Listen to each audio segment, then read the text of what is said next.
Hello, everyone, and welcome to the Focus Group podcast. I'm Sarah Longwell, publisher of The Bulwark, and I hope all of you had a Merry Christmas. I'm going to bring you a bit of a best of Focus Group marathon this week with some of our most interesting shows from the past year. We've had a pretty interesting year with the focus groups, in large part because we had a pretty interesting year in America. You know, we started trying in the beginning to really find our footing and get a flavor for the kind of people who put Trump back in the White House in 2024. We had a lot of very frustrating conversations that way. We also learned a lot about where the Democratic base is.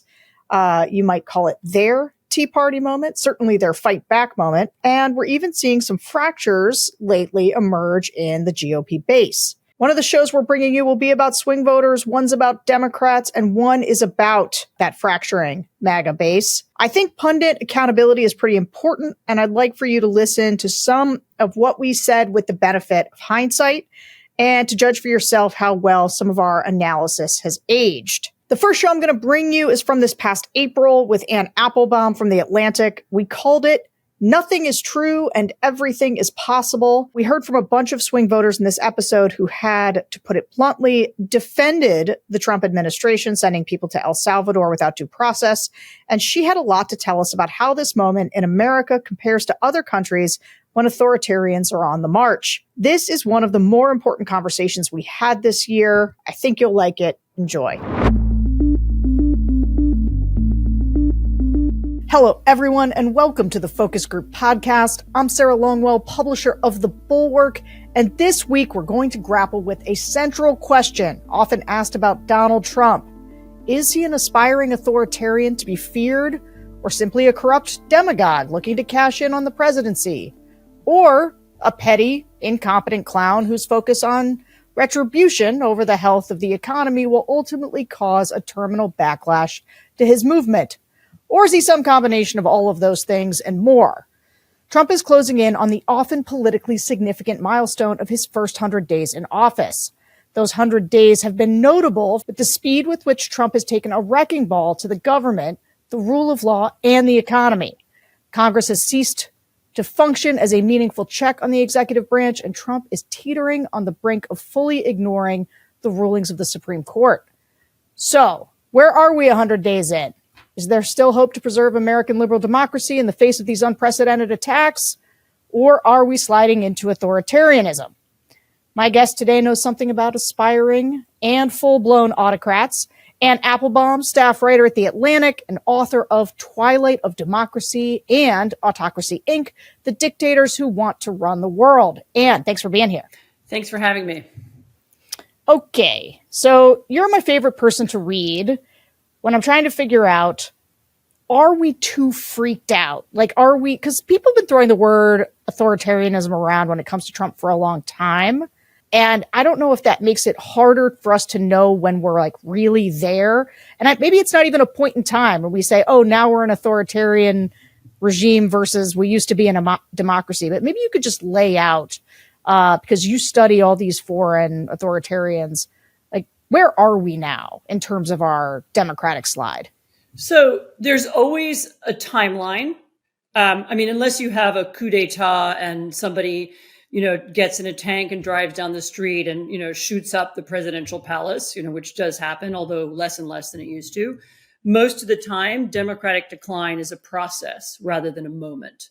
And so, I actually think that in our country, it began some time back. I'd say a decade ago. If not more, as Congress became more and more ineffective, as people lost, there began to be more and more distrust in all kinds of institutions, not just government ones, but institutions that produced news and information and scientific research. And all those were the beginnings of the decline. I actually made a podcast last summer called Autocracy in America before the election. And it was about the things that were already declining. So it's been in play for a long time. And do you have like a quick diagnosis on that? Is that the internet? Is it post-Obama? Why a decade ago? It's profoundly connected to the internet. It's connected to the way in which we get and process political information. But I think it's also it's also connected to the speed and pace of change. So economic change, demographic change, social change, and then this change in the way we learn about things. I think it left a lot of people very disoriented. And one of the things that happens whenever you have this speed of change is that you have some people becoming nostalgic. And so people say, we want to turn the clock back. We want to go back to a simpler time, whatever time it is that they have in their head, the 1950s, or usually it's their childhood, some other moment when everything was simpler and we didn't have all this new stuff. And you can see it. I mean, it's not the first time in history this has happened. I mean, there's a movement like this that happens in Germany at the end of the 19th century when people say, gosh, things were better 100 years ago before we had all this industrial development. I mean, there have been lots of other societies that have gone through this. And I think it's connected to that. And then there were some fluky things that happened. I mean, there was Trump deciding to run for president, and to run for president explicitly as someone who's nostalgic, but also as someone who was a conspiracy theorist. So he accelerated this questioning of institutions that was already coming from the press. I mean, the first really big and important conspiracy theory that was mouthed by about the presidency, I guess, that was mouthed by a serious person or more or less serious, was Trump's conspiracy that Obama wasn't born in America. And that was something that we didn't maybe take seriously enough at the time, but something like 30% of Americans believed it. And if you take that seriously, Obama's a fake president, he's not really American. That means if that was true and you believe that means that you also believed that every American institution, from Congress to the courts, to the media, they're all lying and they've all created this fake president. And that's the fact that was believed. And that was Trump. He pushed it well before he was even formally in politics. That once people began to believe that, then people are ripe for something different. All the institutions are misleading us. We're being taken down a path.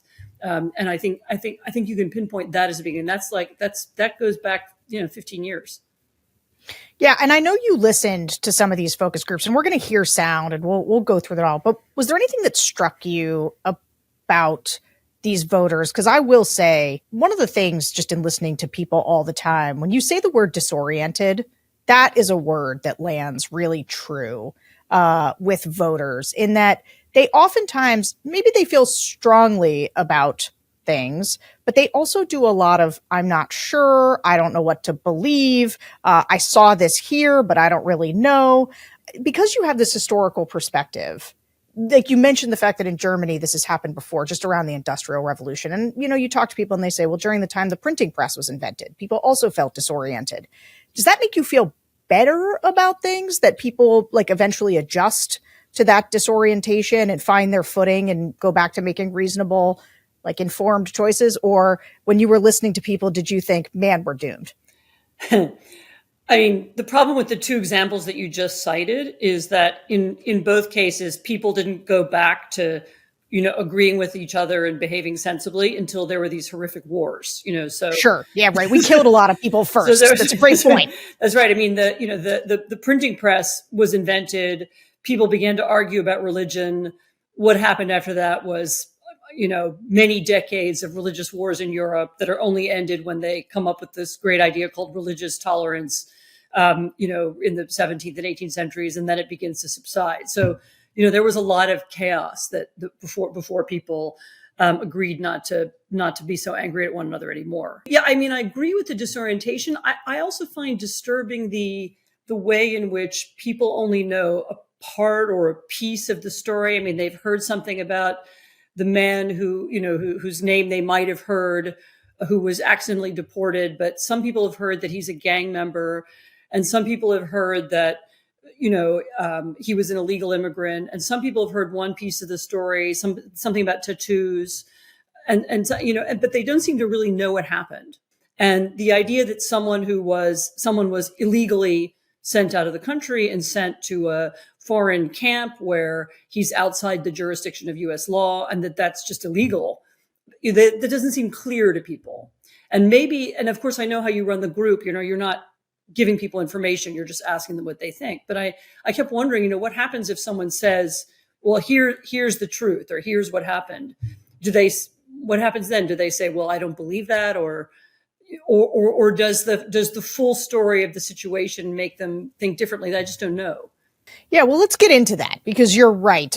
We sort of started by asking about Kilmar Abrego Garcia, the man who was wrongly deported to El Salvador, because what happened in the focus groups was kind of interesting, right? So these are all Biden to Trump voters on the show today. Many of them were focused on whether or not he was a bad guy, and exactly how bad he might be. So let's listen to the first wave of commentary we heard about Abrego Garcia. People are saying we shouldn't have sent him there. I feel like we should have. He's a criminal. I understand he's part of a gang, and that's why he wasn't supposed to go there.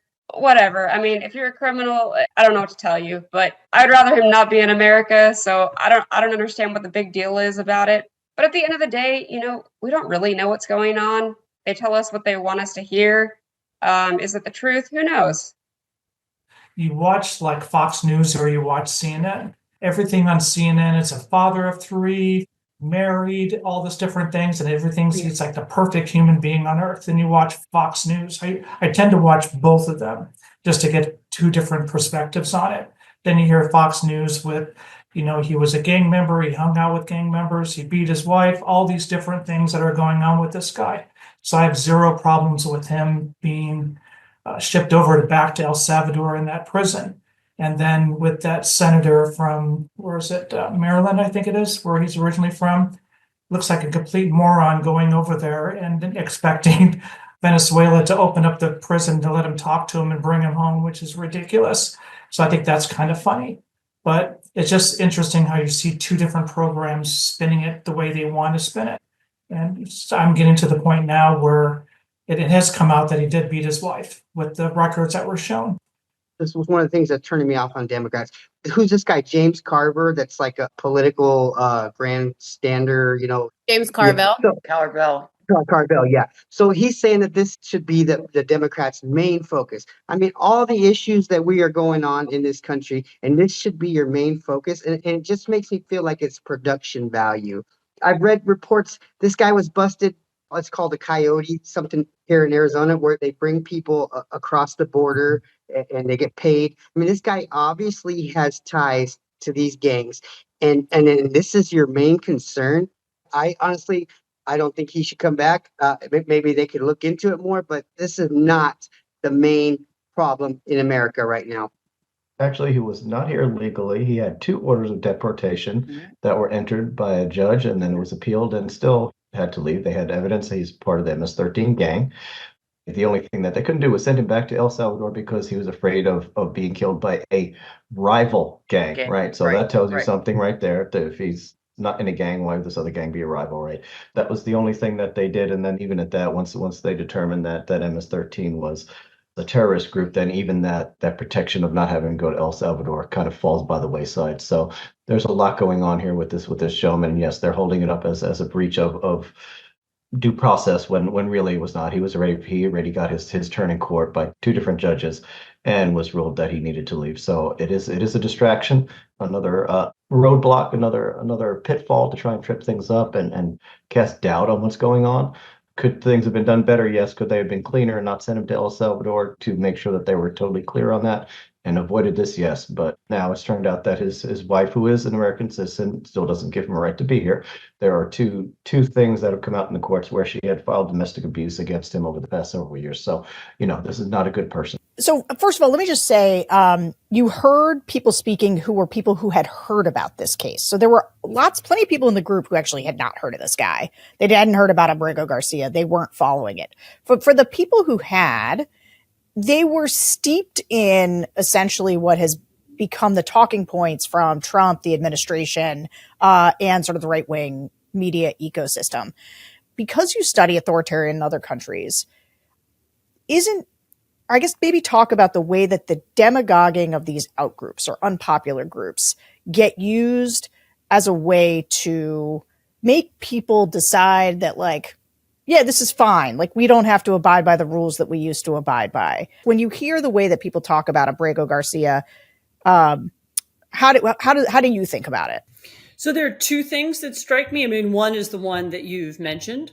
Trump creates, or the people around him create, a group that is legitimate to be to attack and insult and smear and and undermine and then deport to a prison that we know nothing about.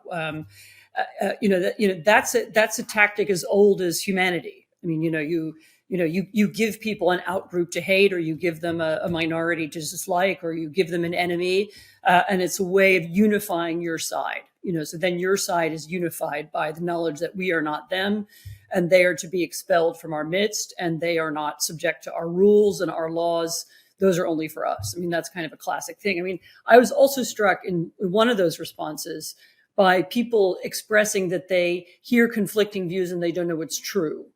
And there's another authoritarian tactic that Trump also uses, which is this constant repetitive lying. He lies even when he doesn't have to lie. He lies, about almost everything all day long. He's lied about this guy. He's lied about the other aspects of his policy. And he keeps lying and lying and lying. And one of the things that happens when you have that much lying is that people begin to ask, well, is anything true? How do we know whether anything is ever true?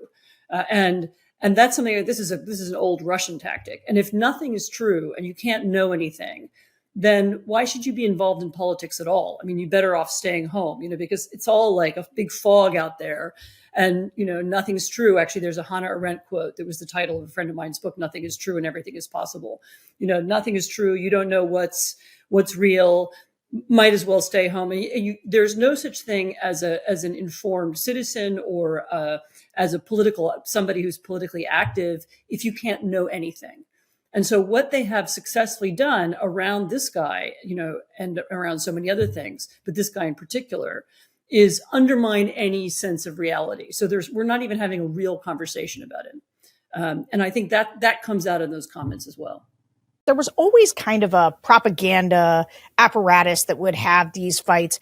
What's interesting today is that J.D. Vance is on Twitter saying that he's a convicted MS-13 gang member.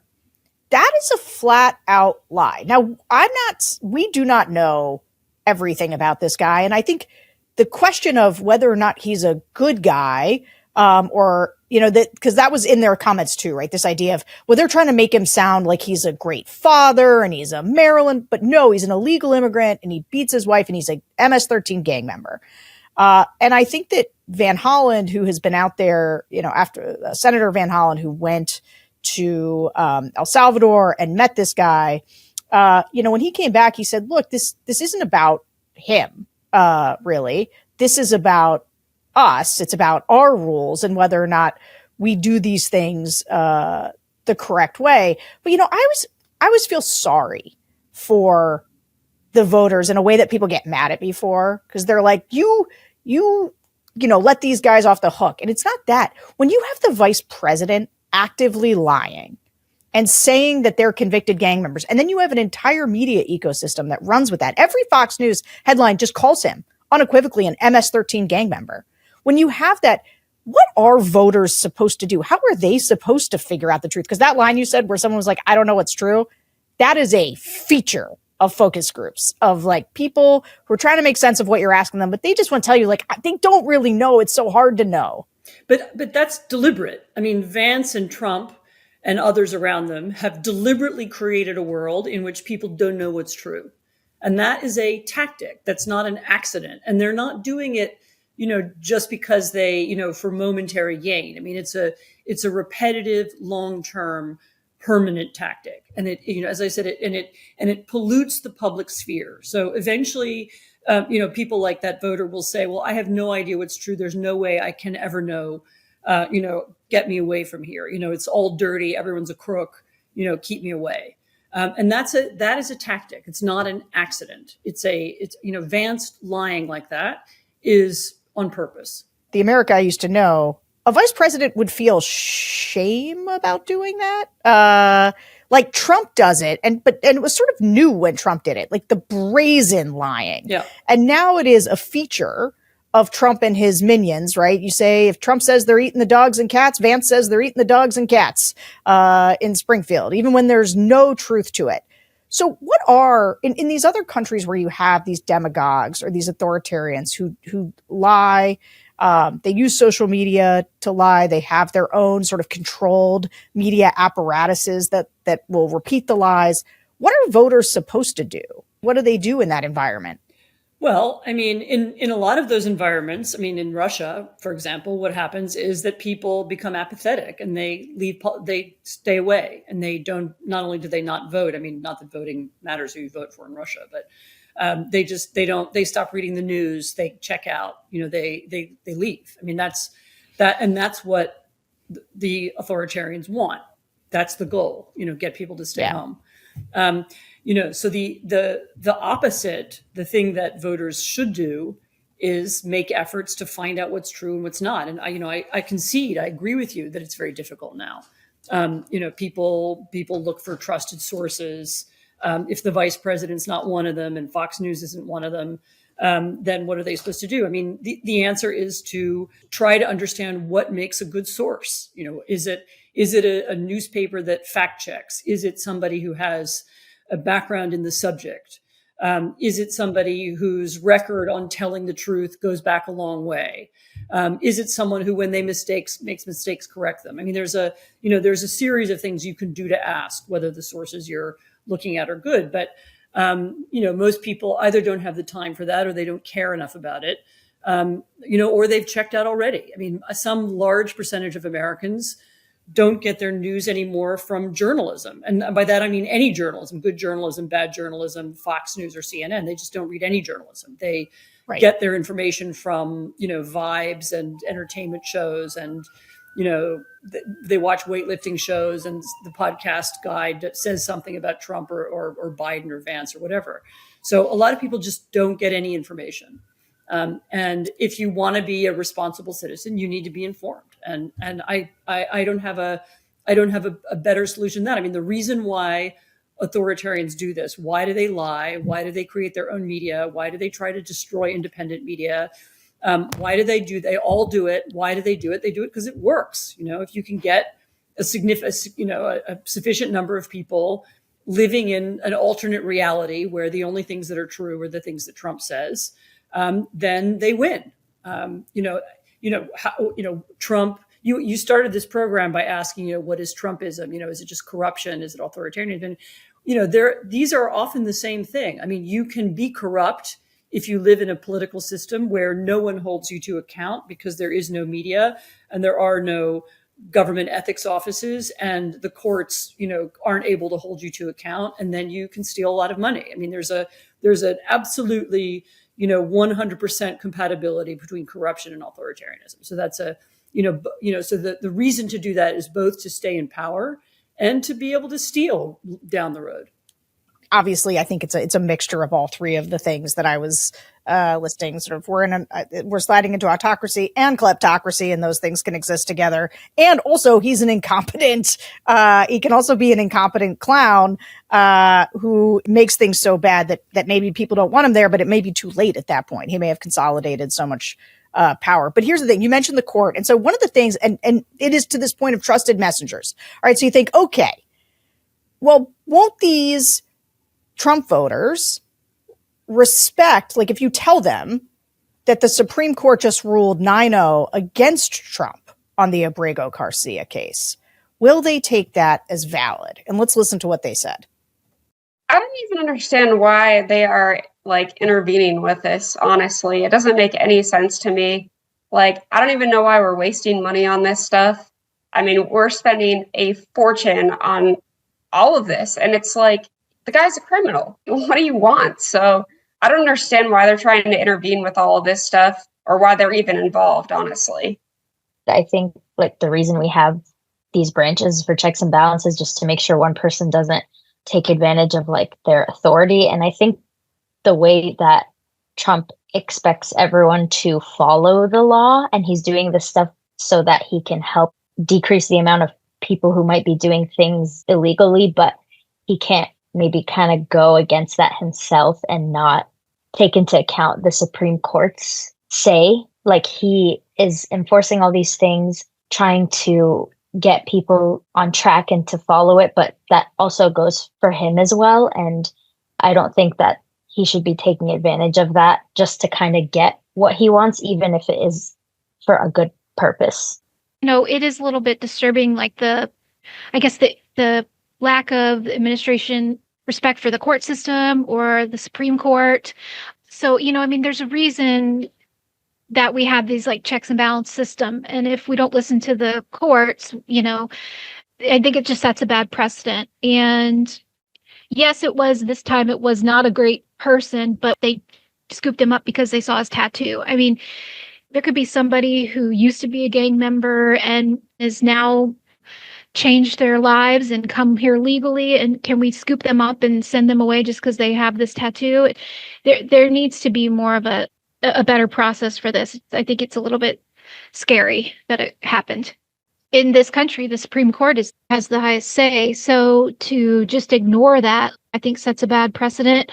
I think if they disagree with it, I think you bring him back and then you can jail him and you can put him through the process the correct way. But I think, just ignoring the Supreme Court should not be an option. You turn to CNN, he's this great family guy. You turn to Fox, he's this criminal. So we don't know what is the truth. And if that's the case, a middle school civics class says we all have due process by the law. So I'm like, he does not deserve that. And then another question I was going to say too is, I really think everyone deserves, due process, regardless of what we think. Fox says that the Supreme Court said you need to facilitate taking him back. Okay, I'll facilitate it. I'm not going to do anything. They didn't tell me to bring him back. They didn't say physically go there and bring him back, facilitate it. And then you got CNN saying the complete opposite. So the first couple of days, I had no idea what was right or what was Supreme Court was saying. But it's just who's spinning what. Okay, so here's what was interesting to me about asking about the Supreme Court. So we had to raise it. And when we raised it, like, hey, the Supreme Court said, no, he has to return this guy. Some people were like, hey, who cares what the Supreme Court says? Or I don't even know why they're getting involved in this. But there were a few other people when they heard it went, oh yeah, he shouldn't ignore the Supreme Court. We are in this moment of a showdown between Trump and the Supreme Court and whether or not this administration is going to listen to the Supreme Court. When it comes to authoritarian countries, I guess I wonder how big of a moment you think it is when or if Trump outright defies the Supreme Court, a Supreme Court order. Oh no, if he does, it's a huge moment. I mean, in American history specifically, the role of the Supreme Court, which I think is actually it's even different from in many other parts of the world, is something that you heard even those voters saying. It's something people remember from middle school. When you learn American history, part of learning American history is learning various big Supreme Court cases, right? Brown v. Board of Education, Marbury, Madison, they're kind of part of the curriculum. And the court in the United States, partly because of the political battles over it, is well known and its role is well understood in a way that, for example, the equivalent constitutional court in Poland, which was attacked some years back or was undermined, and there was a successful actually attempt to pack the court. That wasn't as well understood because the court just wasn't something people had ever talked about or thought about before. So I do think that first of all, absolutely refusing the court or refusing to obey a court order or court directive will be a really important and very major legal break. And it will cause, a lot of, an enormous ripple effect in the entire legal community and in the entire judicial community. The whole federal bench will know it. I mean, it will be a major thing.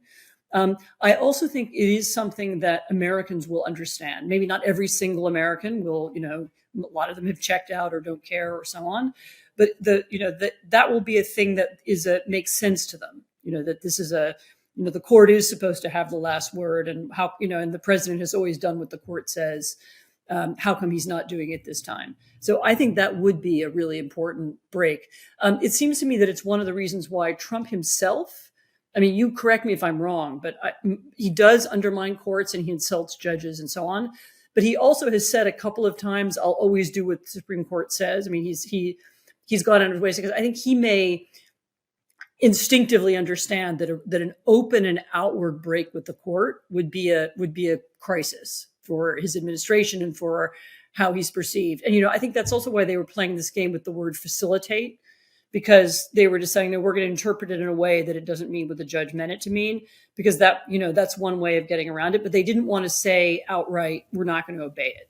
I think that's 100% right. I do think Trump is nervous about the idea of outright defying them, in part because he nominated 3 of them, and everybody knows he's got a 6-3 majority in terms of conservatives versus liberals on the Supreme Court. But I don't know if he's nervous about it because it provokes a constitutional crisis so much as if he gets them, if they start to consistently rule against him, that's going to create, because everything is being litigated now. So that would create a lot of shutdowns. Even now, getting into this fight over the facilitate versus, not, what does that word even mean? To me, seems a little bit like a slap in their face.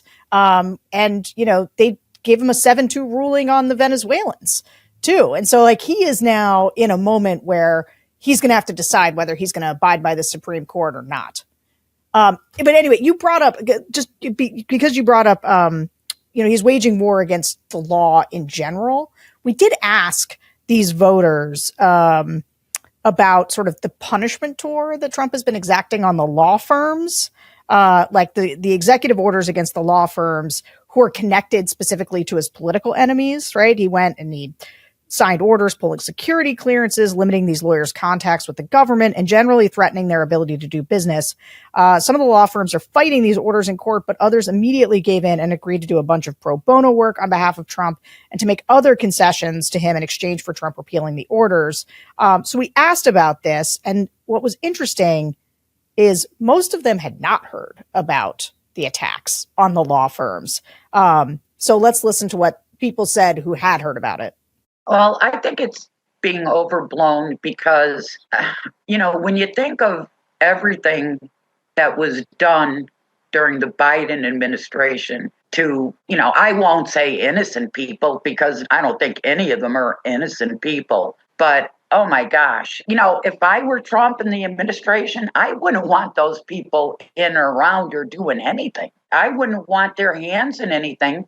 Because look at everything that came out, like with Director Comey, like he went in and, right after Trump was inaugurated the first time because, he knew that they didn't know the steps or whatever, and he could get something that normally he couldn't get, if you knew better. Like there were so many dirty tricks and dirty things done. Not that I think Trump should be doing it or the administration, but I wouldn't want those people in my business and sticking their nose in things. God only knows what trouble they cause.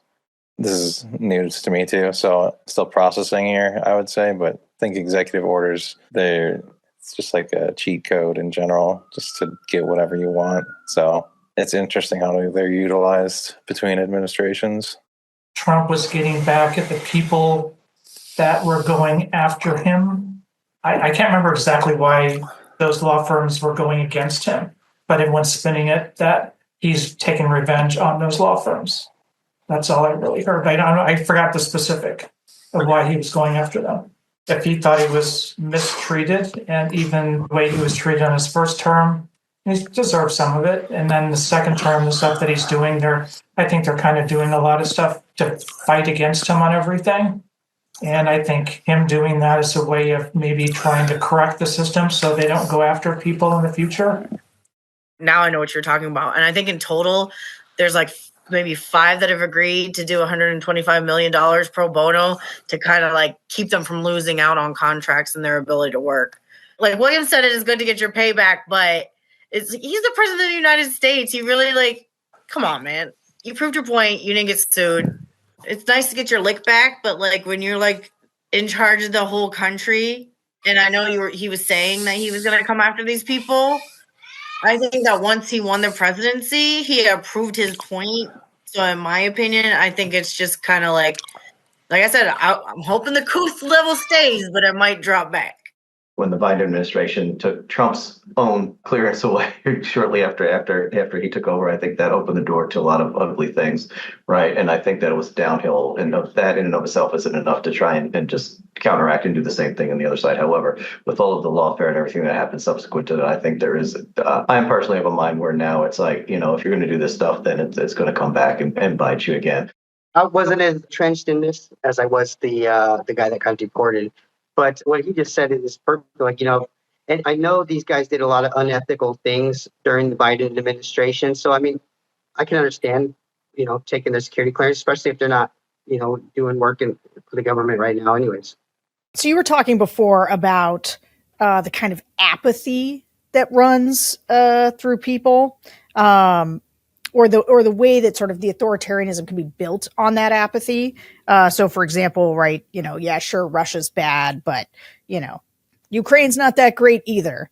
There's also, though, this deflection that, and I hear this, we call it whataboutism colloquially from them, but it is, that you can sort of defend the ruling party's corruption because of the real or perceived sins of the opposition. Is that something you see often in other countries to sort of justify this death spiral? Yeah, I mean, I was struck by another thing, which is that nobody said, everybody has the right to a lawyer. In other words, of course, lawyers represent other people. Of course, they represent people who sue Trump and people who are sued by Trump. And, they've represented the Trump administration, the Biden administration. That's what lawyers do. They're there to represent everybody. Not one person said that, that's the function of law in our society, and that the president going after private law firms is undermining that principle. So that was very striking. I mean, that was kind of completely absent. Yeah. But your point about whataboutism, I mean, this is, again, I mean, Putin's whole kind of modus operandi for the last 2 decades really has been he doesn't say it like this, but more or less his argument to the Russian people has been, okay, I'm really corrupt and our billionaires have stolen a lot of money and they live a lot better than you do. But look how bad things are in Europe. And look how terrible everything is in America. And look how degenerate and declining and sad those places are. Would you want to be over there? No. So you better just, suck it up and live here, because it's not like there's anything better anywhere else. And that is that's a way of whatever they've done that's evil or bad, or what, and this of course is something that they do. But it's also a way for voters who support them, or for anybody who supports them, of saying, of explaining to themselves why I don't object. I mean, I actually have a friend who falls into this category, who became very worked up about Hunter Biden and so on, and became very angry about the perceived bad doings of the Biden administration. And I gradually realized that in her case, it was because she wanted to support Trump for various reasons, and she needed to explain to herself and to me why she was going to do it. I mean, I think her real reasons lay elsewhere, but of course it's a tactic for justifying yourself. I mean, if you are supporting something that's clearly bad, in the case of Trump, it's corruption. How do you make yourself, everybody wants to feel like they're a good person. So they don't want to say I'm pro-corruption. And so in order to justify it, they say, well, look how bad Biden was. And so that's classic. I mean, that's in, everywhere. I think about how you deal with this all the time, just in terms of, there were things that Biden did, including how he handled Hunter Biden, especially at the end, that I thought were really terrible, and that I wouldn't have supported at all. But I also can't ever understand how somebody could sort of compare the two, because a lot of people do this, right? They're like, well, but the libs are worse. And I'm like, no, they're not. Like, just as an objective matter, they're not. And like what we are living through right now with Trump, there is not an analogous thing that the left has done or that Biden has done. Like, if you want to go cherry pick one bad thing that one Democrat said somewhere, but in terms of having a Democratic administration behave the way this administration, it's just absolutely untrue. But not only do voters believe it, but a lot of elites because it's interesting. You talk about your friend. This is where I live in terms of the people I know, the people that I used to run around with in sort of conservative circles, where nothing that Trump does on this front makes them say like, oh yeah, you know what? Literally any Democrat, like Kamala Harris would have been just fine. She would not be doing this right now. There's also another thing that happens, which is that once people have made a morally wrong choice, I mean, once they've chosen corruption or they've chosen authoritarianism, once they've made that decision, and for thinking people, it was often a pretty big decision. They had to absorb a lot of information and reject it or justify it or something. I find that it's pretty rare for them to change their minds. It's a sunk cost. It's a sunk cost. And then they have to defend it. Right. And to defend it, and they will, read Bill Ackman's Twitter feed, to defend it, they will have to contort themselves in various directions. They'll have to say, this is okay because of that. They'll have to find a reason. There are just amazingly few, particularly, I mean, and the more intelligent and the better informed and better educated the Trump supporter is, it seems to me the less likely that they'll back down, because the more they've put into it and the more they're going to need to find explanations for why it's good. Actually, funny enough, I would think it's more the less informed voters for whom this matters less, for whom it was not such a big decision. They're the ones who might say, well, I don't like the fact that he's done these tariffs and screwed up the economy, and they might switch sides. But yes. but the better educated voters, I think they made a choice and they're going to stick with it. We'll see, but that would be my guess. Yeah, it's funny. I would love to not know what Bill Ackman thinks about anything, but the Elon algorithm feeds him to me constantly. So I do see him. But, here's another really good example of what we're talking about for these thinking people. Donald Trump is now talking about, like, they've frozen Harvard's federal funding, and they're talking about revoking their 501c3 tax exempt status. This is an interesting one for me because I remember and immediately went and just dug up 100 clips of Marco Rubio and JD Vance and every Republican talking about how it was literally the end of America if you could target people based on their politics or what they thought, and go after their tax exempt status. Because of course they accused the Obama administration's IRS of doing this to some of the Tea Party groups. And so, and I remember not being able to conclusively know at the time whether or not they had actually definitely done it, but I certainly thought if they had done it, people should be punished for that. That was like a really bad thing and you shouldn't do it. And Republicans believed that right up until the point that Trump said he was going to go after Harvard. So we asked these voters about it, and let's listen to what they said. I get where they're coming from and why they're wanting to do that, but there's a lot of things that Harvard does when it comes to research, especially with medicine, that funding is really critical, and having that tax exempt status helps them be able to invest more in research and studies and things like that. So I get what they're trying to do, and I don't necessarily agree with what Harvard is doing, but at the same time, I don't agree with pulling all their funding and pulling their tax exemption status. Harvard has $60 billion in assets sitting off to the side in cash. Why we're subsidizing that school in the first place, I don't get it. Tax exempt status is where they're funneling all this money through their foundations and things through other ways.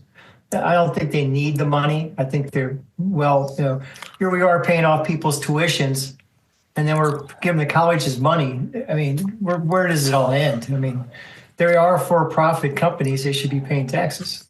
I think that if you want to continue getting money from the government, then you should be following their specifications.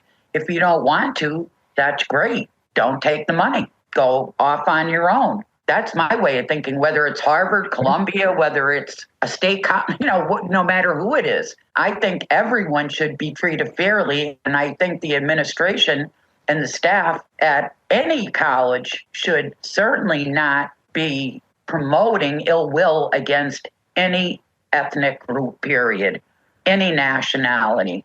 And we saw that testimony during the campus riots where they couldn't even say when, if it would be a bad thing to have anti-Semitic behavior happening on their campus. They just couldn't say that was a bad thing, just flat outright. It depends on the context. No, I don't think so. So I think it shows the shift, and I think it's only fair that if you don't have a fair field for everybody, then really you don't need to be taking government money.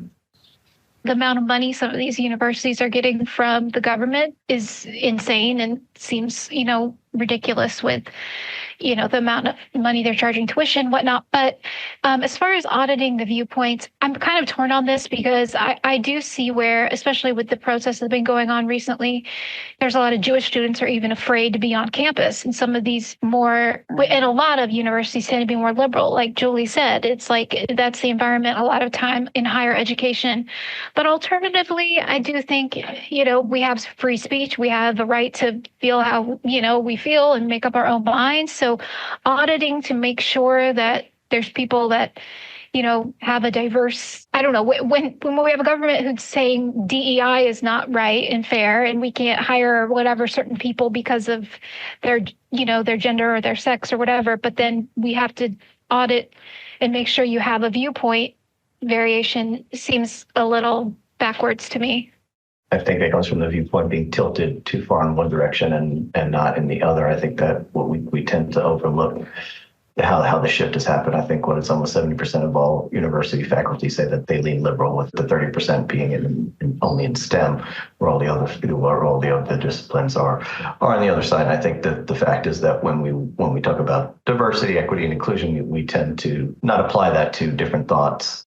So a surprising number of the people in the focus groups had heard about the Harvard stuff for whatever reason. But when we've talked about the various ways Trump is punishing his enemies, we just heard that people kind of flatten it into, well, that's what the other side did to him last time, especially with the law firms. But you've drawn a parallel between Trump and Orban, Viktor Orban in Hungary, who's also made academia a major target. Tease those parallels out for us in light of what we've seen for the last couple months. What Orban understood was that academia could be made unpopular because these are smart, clever people. They were the people who were annoying in school and they got A's. And if you're from a provincial town, they probably left your town and went to a bigger one to go to university, and then they didn't come back. And there's our universities in particular have done a really bad job of explaining themselves to ordinary Americans and explaining what it is that they do. Why do they need this money? What do they use it for? Of course, most of it is for scientific research. It has nothing to do with DEI or, the history department or the English department doesn't need billions of dollars of government money, but actually biomedical research does.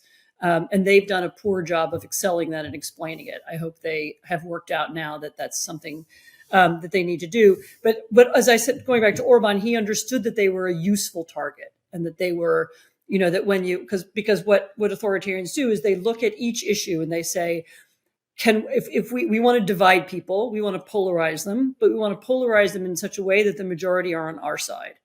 And so every issue that Trump picks, whether it's immigration or whether it's universities, it's over an issue that they reckon they have the majority. So the larger number of people probably don't like Harvard or don't like universities. And so we can attack universities and of course there'll be resistance, but the majority are with us. And I'm guessing that was the decision that Orban made. And I'm guessing that's the decision that the Trump administration is making too. There is another thing going on, which also in both cases, both in Hungary and in the US, the leaders around Orban and also some of the people around Trump have understood that that what they're really at war with, they're at war with education, they're at war with knowledge, they're at war with the kinds of things that universities do and teach people, quite apart from politics, just critical thinking. And so they've understood that if they can undermine those institutions and I think preferably replace them with new ones. I mean, ideally what they would have liked to do, and that was what that letter to Harvard said, they'd like to decide who is on the faculty and decide what courses are taught. If they can do that, then over the long term, they can make Americans more malleable and more likely to go along with what they want. I mean, I think there's an aspect of real cultural revolution in their thinking, that they want to change the culture. They want to alter the nature of America. They want to change who are the elites. they want to have, alter that forever. And that requires getting rid of the professoriate, which, by the way, is not just what Orban did. It's what, Mao did in China, except that Mao used violence and he sent the professors to concentration camps in Mongolia. And presumably we're not going to get to that, but the instinct and the impulse is the same. We want a revolution. We need to replace the elites. Carry out the march through the institutions, as Gramsci said. It's actually a Bolshevik idea too. It's a communist idea. We need to transform society. And so we need to get rid of people who know things and people who are educated in the old system. I don't know whether they can achieve that, probably not. But in trying to do so, they can do a lot of damage. Finally, we asked these voters about Trump's revenge tour more broadly, whether this administration wants to treat its opponents fairly. Like, we asked people, do you think they want to? And there were plenty of people in the group who were clear-eyed about this administration not wanting to treat his enemies fairly. Then there were others who think he is just evening the score. So let's listen to how people talked about revenge. It's retaliatory, I guess, a little bit, because they didn't treat Trump right. But I was worried that he was going to do something like that. And I don't agree with it, but I don't have to agree with everything. I'm of two minds of this kind of thing, but I think at some point, the tables turned, and then it'll kind of come back to middle. He turned on people pretty quickly in his first administration that were really close to him if you defy him. And it gets a little bit scary that I feel like a lot of time and effort in our government is spent on retaliating on our opponents. And it goes both ways. It's like the first term of Trump, the whole time, all the Democrats were worried about was trying to impeach him and trying to, show that he was corrupt or he had some issue with the Russians and then all the efforts to pursue convictions against him, so that he couldn't run again. And it's just, and so, I feel like he's kind of doing the same backwards. So I don't know, it just seems kind of like a waste of resources to me. I don't think that any administration is fair with their political opponents, which is like what has driven, I think it's escalated over time to get where it is now, which is why there's such a deep divide on everything, because it's always retaliatory and it's tit for tat. Every single I think time. with social media and everything, I think these things come to the forefront. We see them more so than we did in the past, but I think it's always happened. To Drew's point, it's always happened. We just haven't been privy to it as much as we are now. He doesn't seem to have a tolerance for anything that goes against him. And sometimes it seems like he refuses to listen to the other side. A lot of the times he's right about the things he believes in and what he wants to get done. But the way that he goes about it, or just anyone goes about it, I feel like because the country's so divided and will never have a candidate that pleases most people. His lawsuits he's been convicted of and been charged with, I think it's only natural to hold resentments for all that and to I don't know if I'd use the word punish my enemies, but make sure that they couldn't do it to him again. But I'm kind of torn. I don't hate Donald Trump, but I'm not his biggest fan either. This is really why I try to steer clear of politics, because it's so complicated for me to put how I feel into words. I think the way Trump approaches things may make him seem like he is more vindictive than he is, because with him, he's always, what's going through his mind. It's got to come out of his mouth. It's like a 5-year-old kid, it's got to come out. And so if he's going after somebody, they know it. Whereas I think previous presidents, maybe they're more under the table type, getting back or getting even. As someone said earlier, Trump is going to be Trump. We all kind of knew that going in. So I kind of prepared myself. The guy was like, it's going to be a revenge tour. Anybody that made him mad, he is going to get his lick back, so to speak. So it doesn't help that we elected a lame duck president. So he does not have to earn our vote again. So he's really going to run amok. So Trump being Trump, I knew he was going to go for revenge. Okay, so I'm going to end us kind of where we began, which is one of the things that's interesting to me as I listen to voters, not just these groups, but all of them. And these are swing voters. These are people who voted for Biden last time and Trump this time. They don't care. They do not think we are in an existential crisis. They don't use words like authoritarianism. They think we're in a politics as usual, tit for tat. Dems do it, Trump does it, but maybe Trump's a little more overt about it. So to end, in terms of where we are in the progression, you say it started 10 years ago, but where are we now, 100 days in? Trump's moved fast and has broken a lot of things in the first 100 days, issued a lot of executive orders. He's going after the law firms. He's going after judges. Like, on a scale of 1 to Orban, where are we? It's funny because we are moving faster than Orban did in some ways. I mean, Orban never had teams of people who went into government ministries and changed the, got into the computer systems and reoriented programs. He never actually went after law firms in the way that this is happening. I mean, there are a lot of things that Trump is doing in a full frontal way. In your face are things that Orban did over many years and very slowly.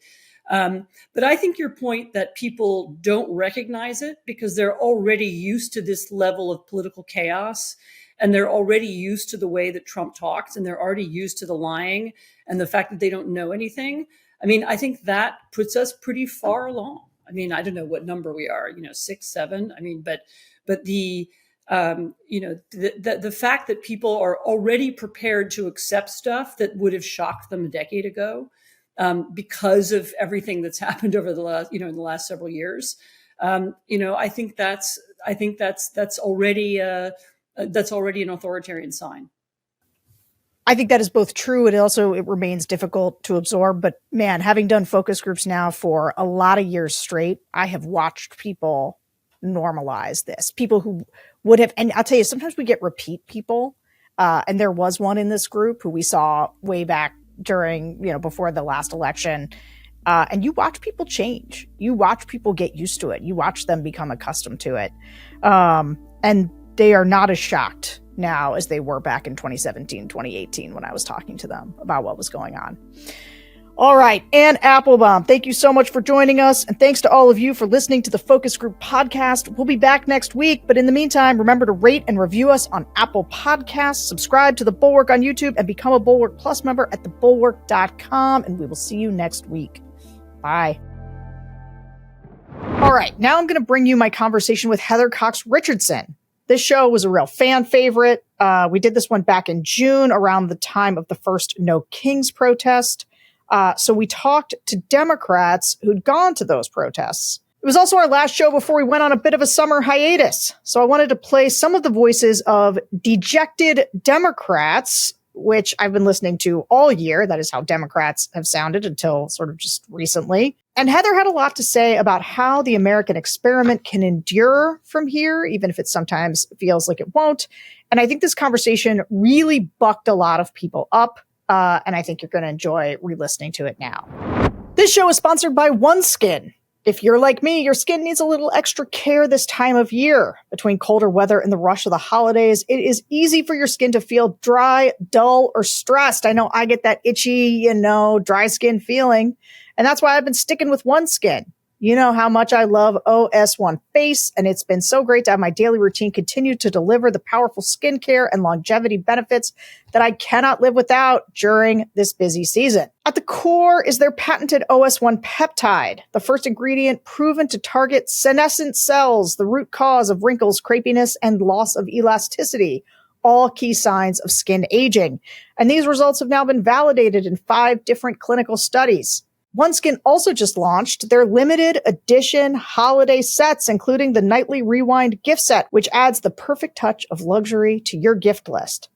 It's the ultimate upgrade to any nightly ritual, featuring their best-selling face moisturizer, their brand new peptide lip mask, and a sculpting gua sha tool. Each element is designed to work together as your body enters its natural nightly repair mode, helping renew skin at the cellular level for a stronger, smoother, and more youthful-looking complexion.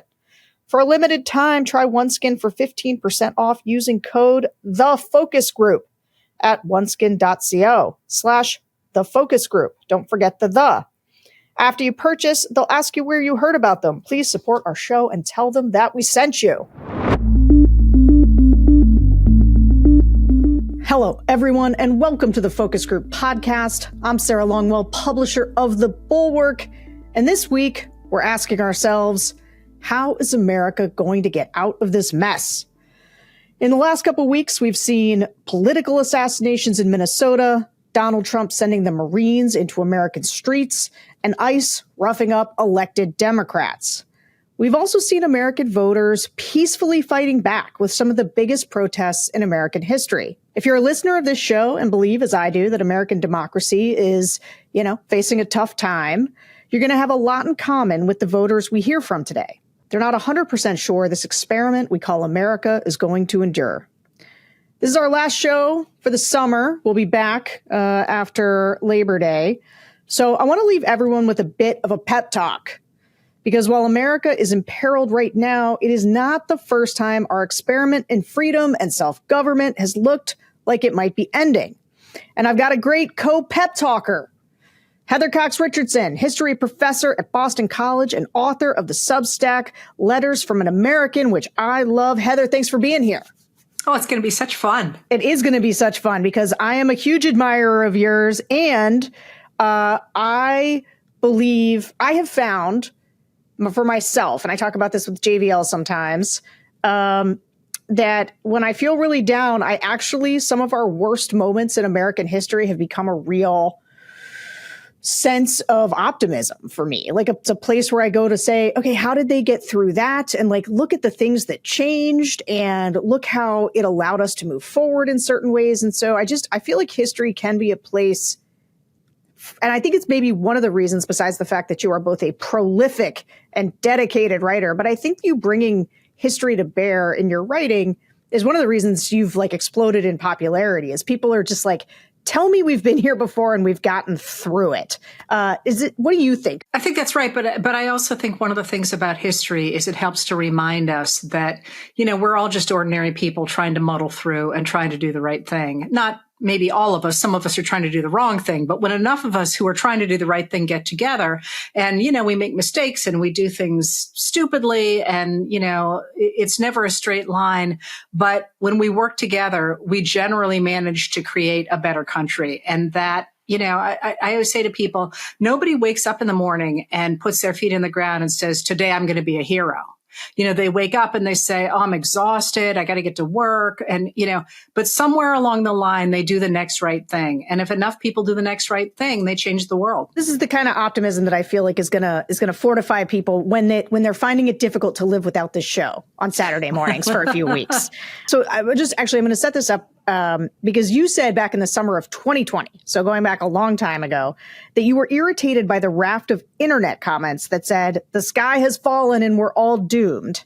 And you responded to the internet that while it's possible that we're doomed, history shows us how much power regular people have to change things, which is basically what you just said. But a lot has happened since that 2020 interview, including January 6th. And so how has your thinking evolved over the past few years on the threat to the American experiment? And then what are regular people going to do to save it? The experiment's in trouble. We have a very small minority who have seized the nodes of power, and they are imposing their will or trying to impose their will on the vast majority of the American people. That's true. And you listed some of the things, what we have agents, apparently ICE agents in the streets, grabbing people and throwing them into unmarked vans. We have people who are being rendered to third countries and put in, really notorious prisons. We have the attempt of the administration to impound the funds that Congress has appropriated to do things for the American people. That is against both the Constitution and explicitly against the 1974 Impoundment Control Act. We had billionaire Elon Musk heading something called the Department of Government Efficiency, and just without regard to the law or to the needs of the American people, willy-nilly slashing jobs and so on and so forth. There's a lot of reasons to be really concerned right now about where our democracy is. But what I said in 2020 still holds. We're not done. We're not done yet. And the very fact you and I are having this conversation shows we are not done yet. This is a very big country, more than 334 million people in it. The people who are trying to control that huge number of people are a very small percentage of the population. And I maintain that if we continue to speak up for the values that we care about, that we will be able to regain control of our democracy. But it's never going to be an easy fix because we have had 40 years of the system being shifted to permit a very few people to run it. So, for example, we have voter suppression, we have gerrymandering, we have extraordinary money in politics, we have control of certain segments of the media by a far right fantasy system, if you will. There's a lot of things we're going to have to overcome, but I do still get frustrated when people are like, that's it, we're now a fascist country, I'm done. And I'm like, I'm not in prison. I'm alive. And as long as those two things are true, I can anyway continue to speak up. Yeah, love that. Okay. So we've heard Democrats, which are, the most anti-Trump people out there, except for maybe those of us who are like deep never Trumpers, because sometimes I feel like the edge to our disdain just really goes to a different place. But they have some especially grave feelings about what Trump's recent actions portend for the future of the country. And so we asked some of New York City's Democrats, which we used for last week's show that we did about the mayoral race. We asked them about the Los Angeles protests and Trump's use of the National Guard. So let's listen to what they said. History it doesn't repeat itself. It just can follow in certain patterns. And I've been fearful of this Trump term since, learning about Hitler's Nazi Germany, and we are watching fascism in real time in America. And so I was afraid of this since November, and here we are. And I fear that it will get worse. But yeah, he was always going to use the National Guard in some way. It's the playbook for the 2026 and 2028 election. He tried to send them in before, and Esper stopped him and was subsequently fired. But it's to see how far he can push this with voter suppression in the 26 and 28 elections. And it's to see how it plays out. And the military is now in charge of the Secretary of Defense, who has no experience, high-level experience. And I think his cabinet level appointee is a 3-star general who has no combat experience. So you have two generals who have no combat experience. So all of that is getting transferred to the domestic front, where he will use the military to suppress whatever movements he feels like suppressing. So it's a playbook for the future. I'm not surprised that he's pushing the boundaries of what a U.S. president can do and what public opinion might dictate. But did I very specifically think that he would do this? No. There's a quote by Sotomayor: "Those that do not learn from the past are condemned to repeat it." So he's doing tactics that are similar to 1930s Germany, with Jews, with oppressing people, and a dictatorship. And I may be overstepping by saying that, but military parades, that's what they do in North Korea. They do that in China. We don't do that here. All the opinion pieces and projections that I've heard, it's a push for authoritarian rule. You can silence the newspapers, the media, anybody watching things. If you can get people comfortable with the military being in cities, if he could have used the military to guard drop boxes during the presidential election, he would have done that as well. Any excuse you can get to, put militaries in cities and increase the funding, it's just a play towards authoritarianism. Donald Trump said that criticizing him is treason and that journalists should be executed for that treason. I think what we saw today is sort of a trickle down, a lighter version of that. But he is stupid enough where he actually said this and nothing is being done about it. I'm horrified. Our First Amendment right. That's what I'm talking about. And where is it? The Constitution has been just trampled all over.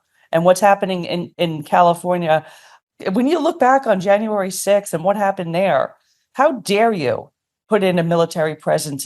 It's just so hypocritical and so concerning. And I just can't believe that that monster has access to the military and that they're listening to him so far.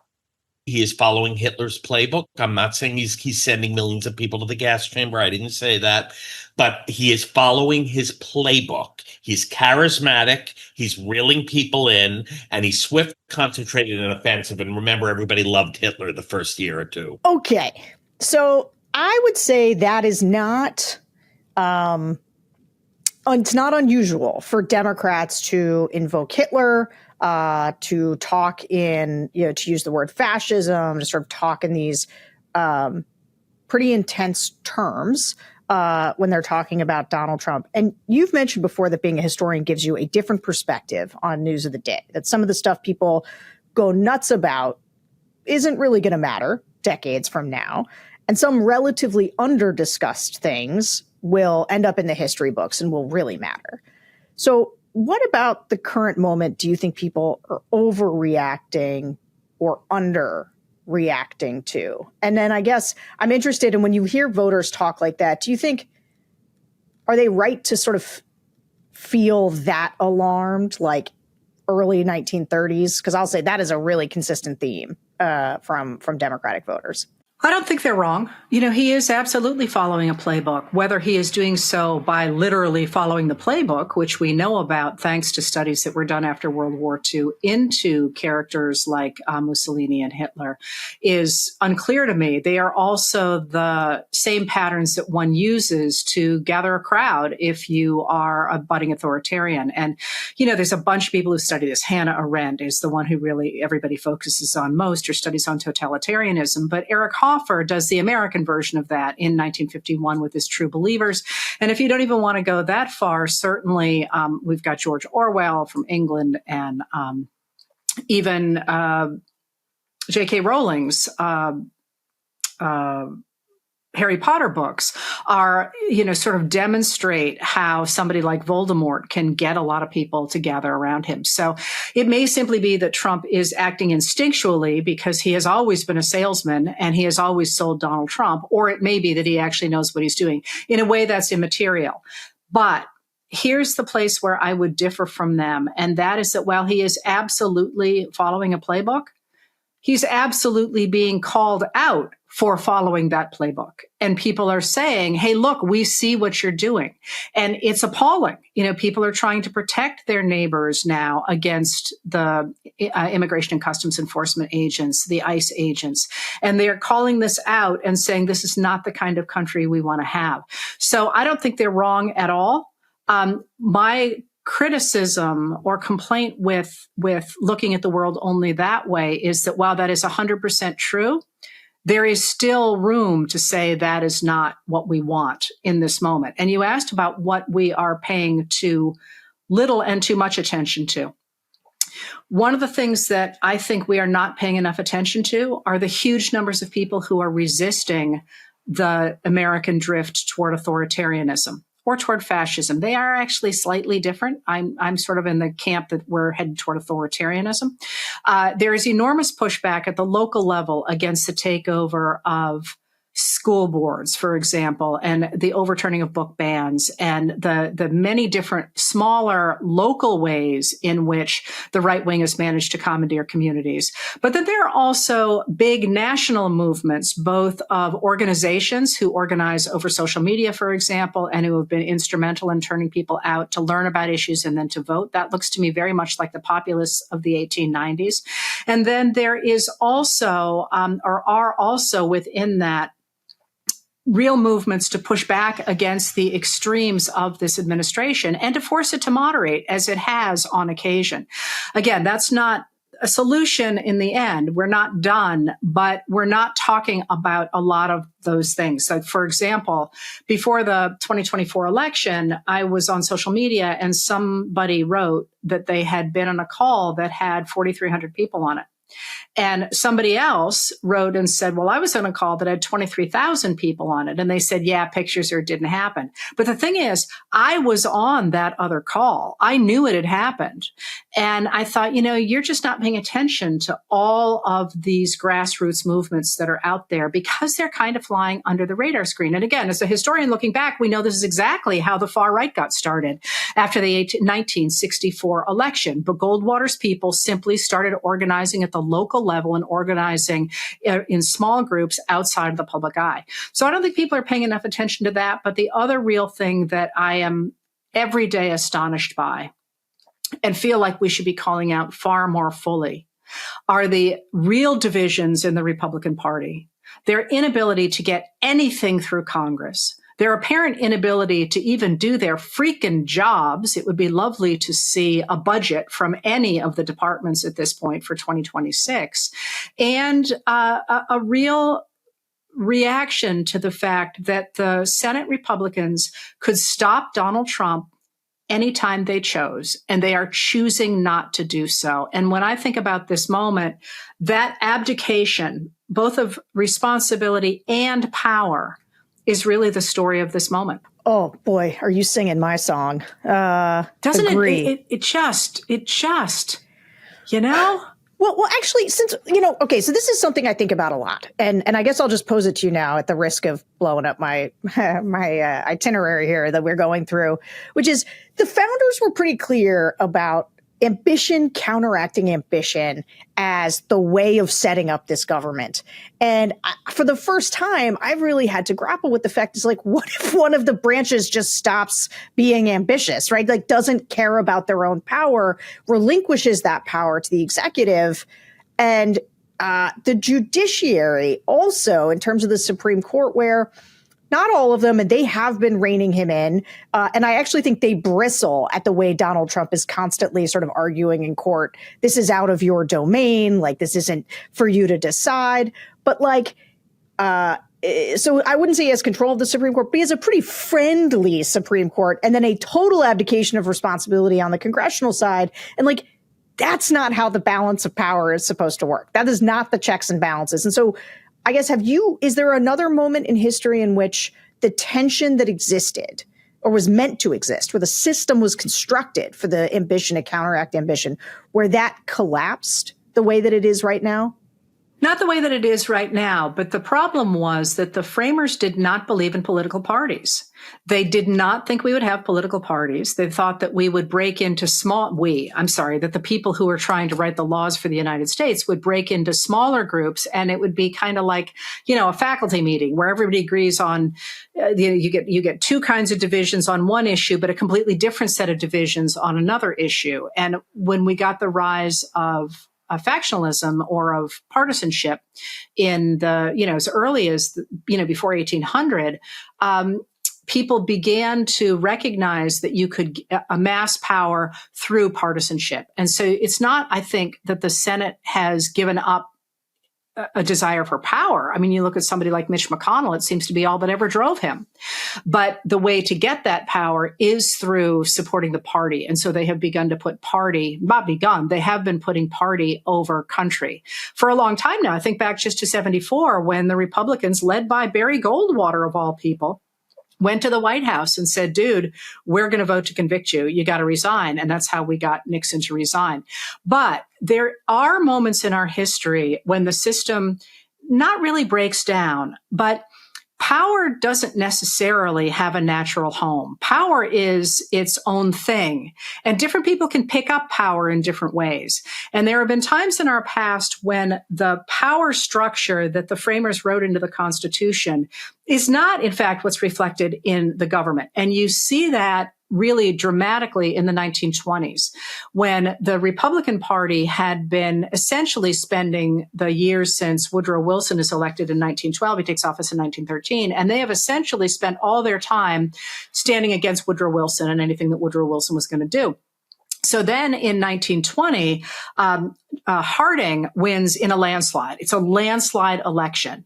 And when Harding wins and the Republicans get control of the House and the Senate and the White House in this landslide, the congressional Republicans don't know what to do. I mean, basically, they're really good at being opposition, but they're not really good at putting anything in place. So they keep arguing amongst themselves. And Harding just wants to drink and womanize. So he's upstairs in the White House with a spittoon and a brandy or whatever he drank. And so there's all this power kind of sloshing around, and it gets picked up by the Commerce Secretary and the Secretary of the Treasury, and that's Herbert Hoover and Andrew Mellon. And they're the ones essentially who create the agenda for the 1920s, get it through Congress, get the system in place. And, you know, here's a newsflash, that didn't work out very well.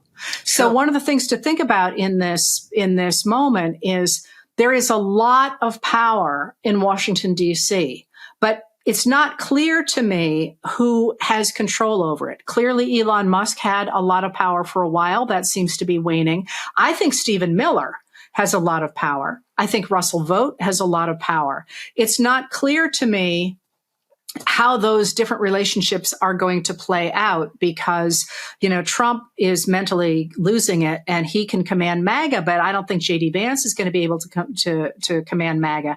And one of the things that I have expected to see and have not, so I was wrong, was that congressional Republicans would say, hey, about that power, we're taking ours back.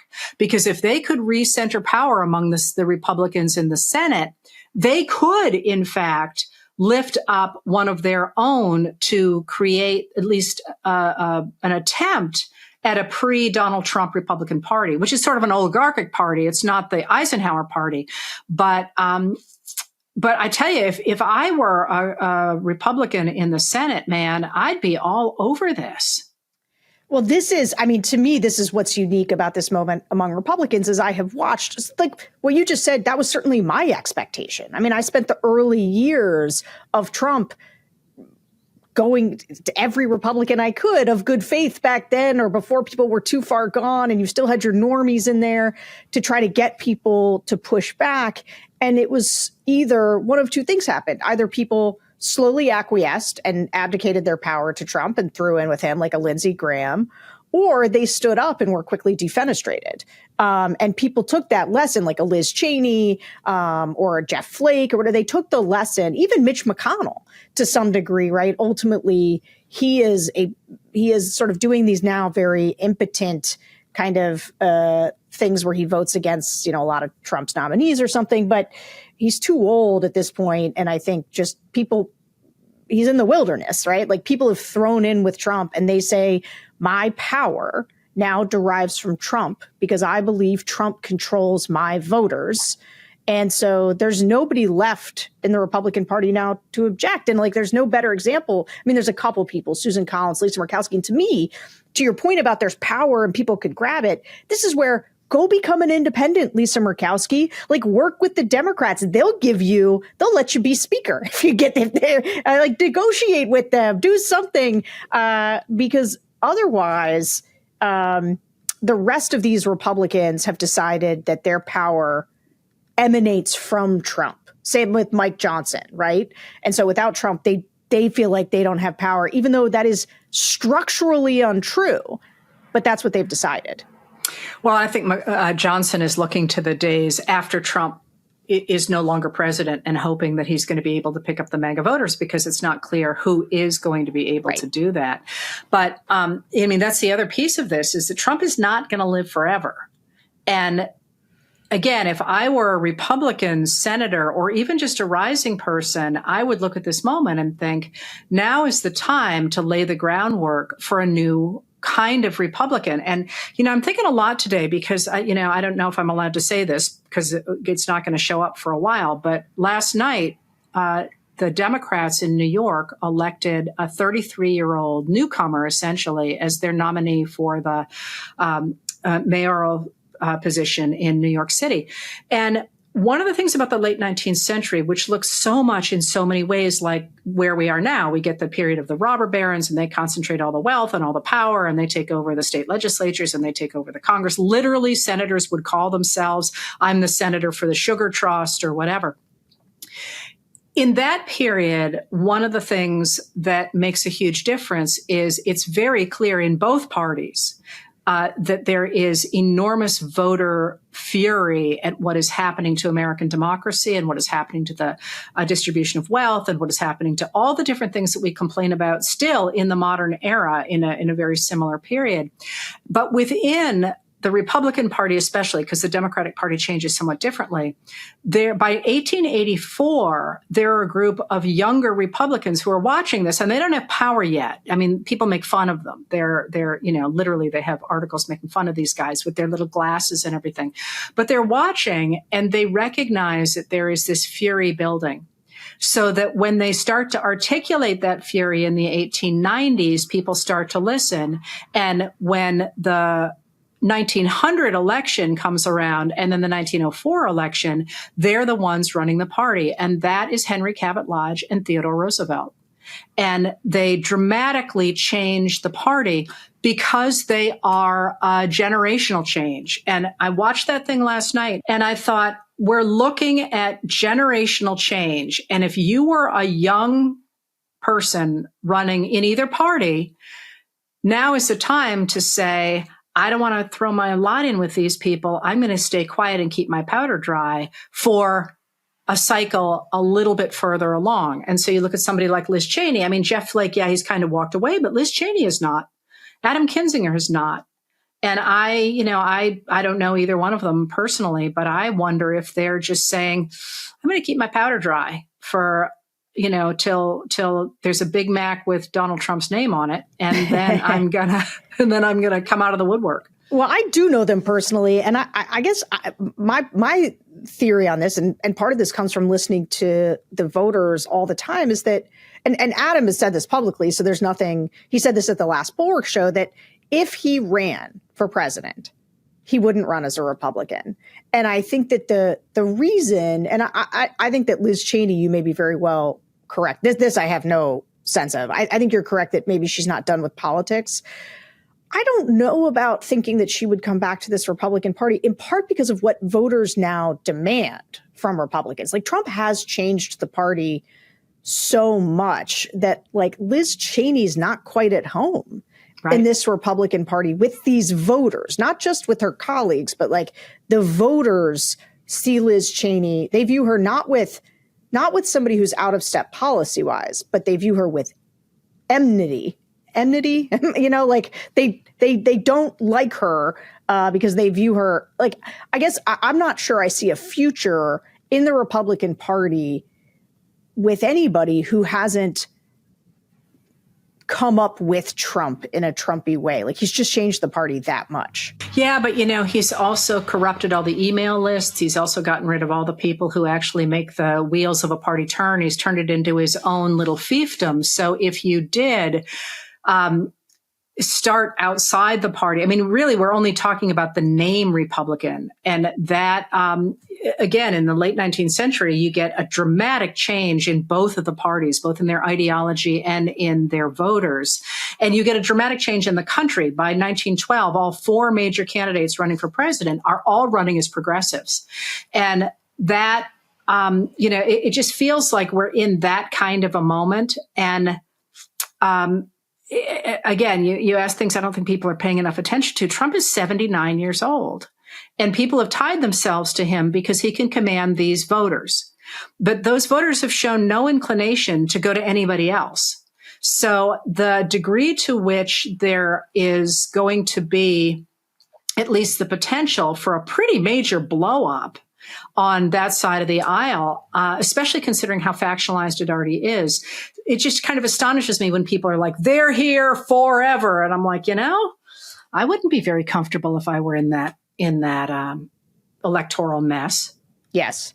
Well, so this part I really agree with, where I think one of the reasons you don't hear Republicans push back against a Trump third term is A, they don't want to get into that fight with Trump, but also they don't really have any other ideas. It's not like they're rooted in ideology anymore. It's not like they're oriented around a unifying set of ideas. It's just Trump. The red hat is the big tent that currently comprises the Republican coalition. And so when he goes away, what are they? Like, when their platform in 2020 was just whatever Donald Trump says, like, that's our platform. Our platform is whatever Donald Trump says, which was an insane thing at the time.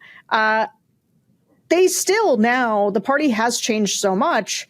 And I agree with you. Like, there's been so much, I don't know, I guess political recalculation in terms of what the party's quote unquote stand for, because I'm not sure I think the Republican Party stands for that much, but like tariffs, not part of the official Republican way of looking at the world. In fact, this is, I think, one of the difficulties for Democrats is that Republicans have moved into some of their territory. Trump's populism has taken on things like tariffs. He's not going to touch Social Security. He's not going to touch Medicaid, although that's a lie.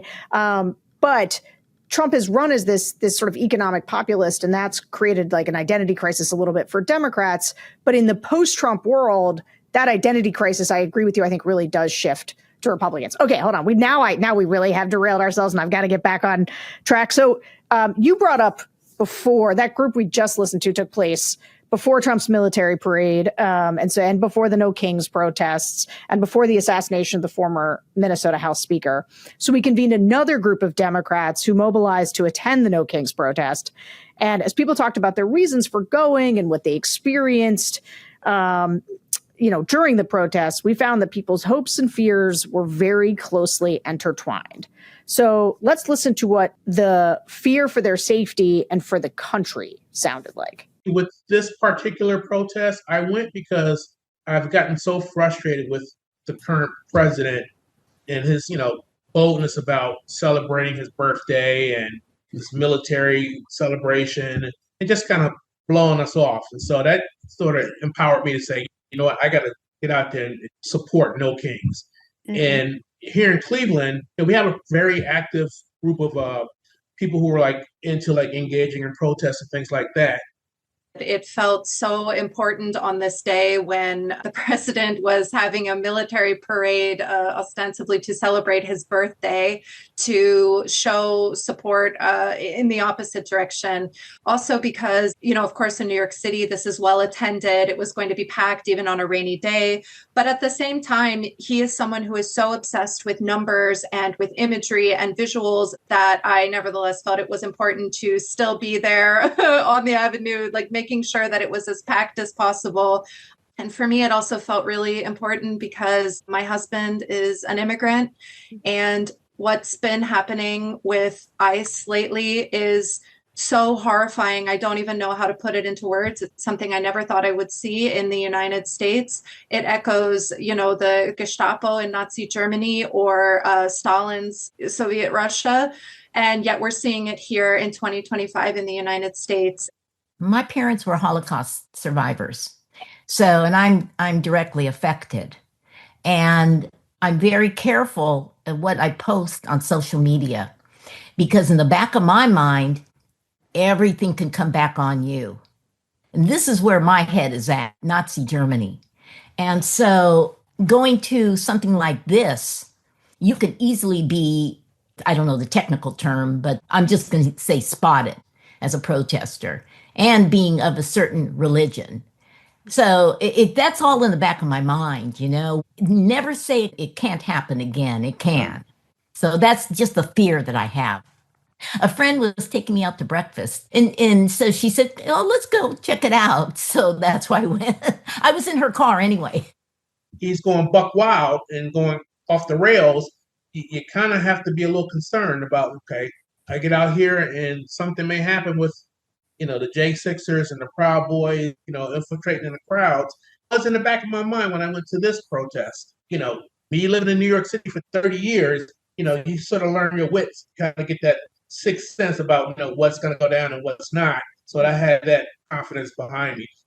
If you look at the groundswell that evolved and developed around the Vietnam War and Nixon, the will of the people really ultimately was pretty effective.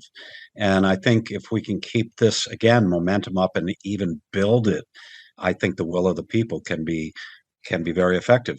The 2026 elections, I think a lot of the GOP politicians who are so cowardly now, I think potentially they're on thin ice. They're not holding town halls, et cetera, et cetera.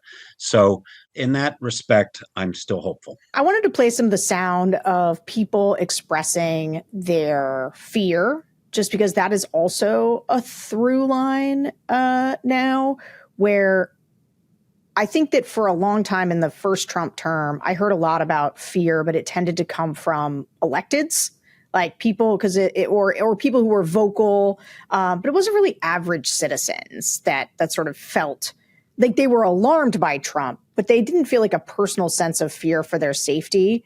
And I think the fact that a lot of them did feel that way made it all the more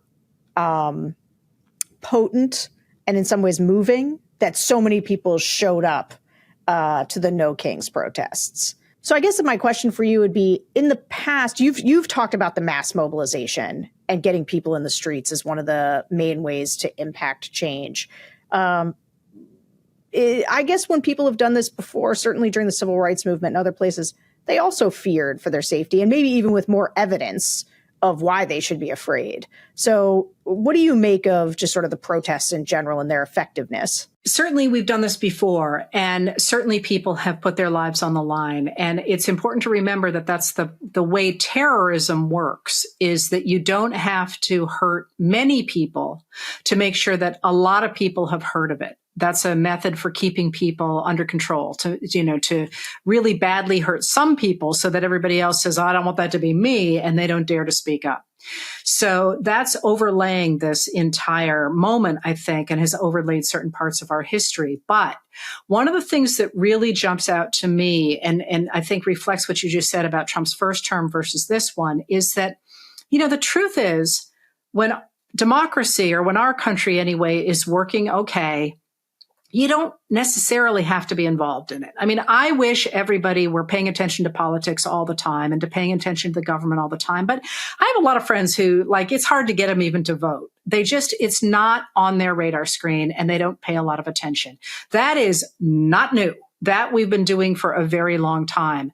And when we get periods in which an authoritarian or an oligarchical cabal tries to take over our government, all of a sudden, the government really matters. It's really obviously hurting you or hurting your neighbors. So, for example, the people who were in northern cities after 1850, kidnapping Black Americans to sell them into slavery with the idea that they were returning them to slavery, but in fact, it's more likely that more of them were sold, more free people were sold into slavery than runaways were returned to enslavement. That was really in your face in cities or in towns. So, we'd call them towns nowadays, where people had previously been like, I don't really have to think about the government at all. I don't have to worry about it. So what I think we are seeing now, not just with ICE, although ICE is an amazing example of it, and because it can be seen everywhere when you get these videos of people being snatched off the streets and so on.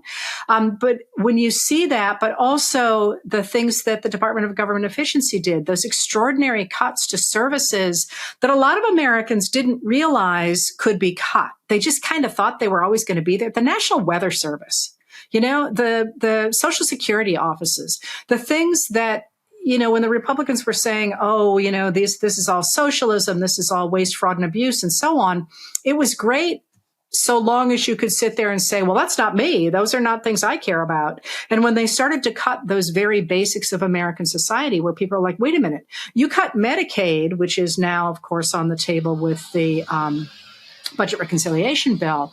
You cut Medicaid, that's covering most of the home health care and nursing homes for the people in my town. And if we lose that, we're going to lose our hospital. So people are paying attention to politics in a way that they haven't for a very long time. And you saw a similar mobilization during the civil rights movement and the Vietnam War, and a similar, which by the way, also included the Chicana movement, which we don't talk enough about, I don't think. But you see the same thing in the late 19th century, and you certainly see the same thing in the 1850s. Now, one of the pieces, though, I listened to some of those interviews that you did. One of the things that always shows up in those periods in our history, and is showing up again today, is that people stop focusing quite so much on the minutia of politics. I don't think we should have a bond for $32 million. I think it should be for $30 million. And instead start to say, we should be treated equally before the law. That's in the Declaration of Independence. The Constitution says that it's Congress that levies tariffs. You know, they start to look at the really big picture issues in American democracy or mechanics in American democracy, and they start to use that as a lens for what they want out of their government. And the fact that the Trump administration is quite openly embracing the idea of an all-powerful president, as you said, through the Congress, but also through the Supreme Court, you know, people look at that and they say, no kings. You know, somebody asked me to do, you know, what would I use as a slogan, you know, for that protest? And I'm like, I think they nailed it with no kings. What more do you need? And the more we see that resurrection of the tenets of democracy and the language of democracy, I think the more the protests will grow because they are not partisan. This is about government. And we have examples before us of people like Abraham Lincoln, who, when he was faced again and again and again with the Southern Democrats in Southern Illinois, for example, during the Lincoln-Douglas debates, and they would come out screaming racist stuff, and he would just say, do you believe in the Declaration of Independence or not? Because if we're not going to honor the Declaration of Independence, we should tear it up. He literally says that in a couple of the Senate speeches he gives, or speeches for the Senate he gives in the Lincoln-Douglas debates of 1858. He says, we should go to the statute book, which is interesting because it's not in a statute book. He says, we should go to a statute book and we should tear it out. And even in the, you know, the really Dixiecrat parts of Illinois, they're screaming, no, that's our declaration. And that kind of touchstone moment, or the touchstones of democracy, are really important in reminding people that this is not about your team winning an election. It's about preserving the birthright of Americans to have a say in their government and to be treated equally before the law. It's really hard to think that's a bad idea. You know, it's funny. I do this a lot, actually, to illustrate sometimes how much things have changed. I just have stacks of these pocket constitutions that I've been mailed by libertarian and conservative organizations my entire sort of time in Conservative Inc. and meaning Conservatism Incorporated, like all the think tanks and the things that I went and did.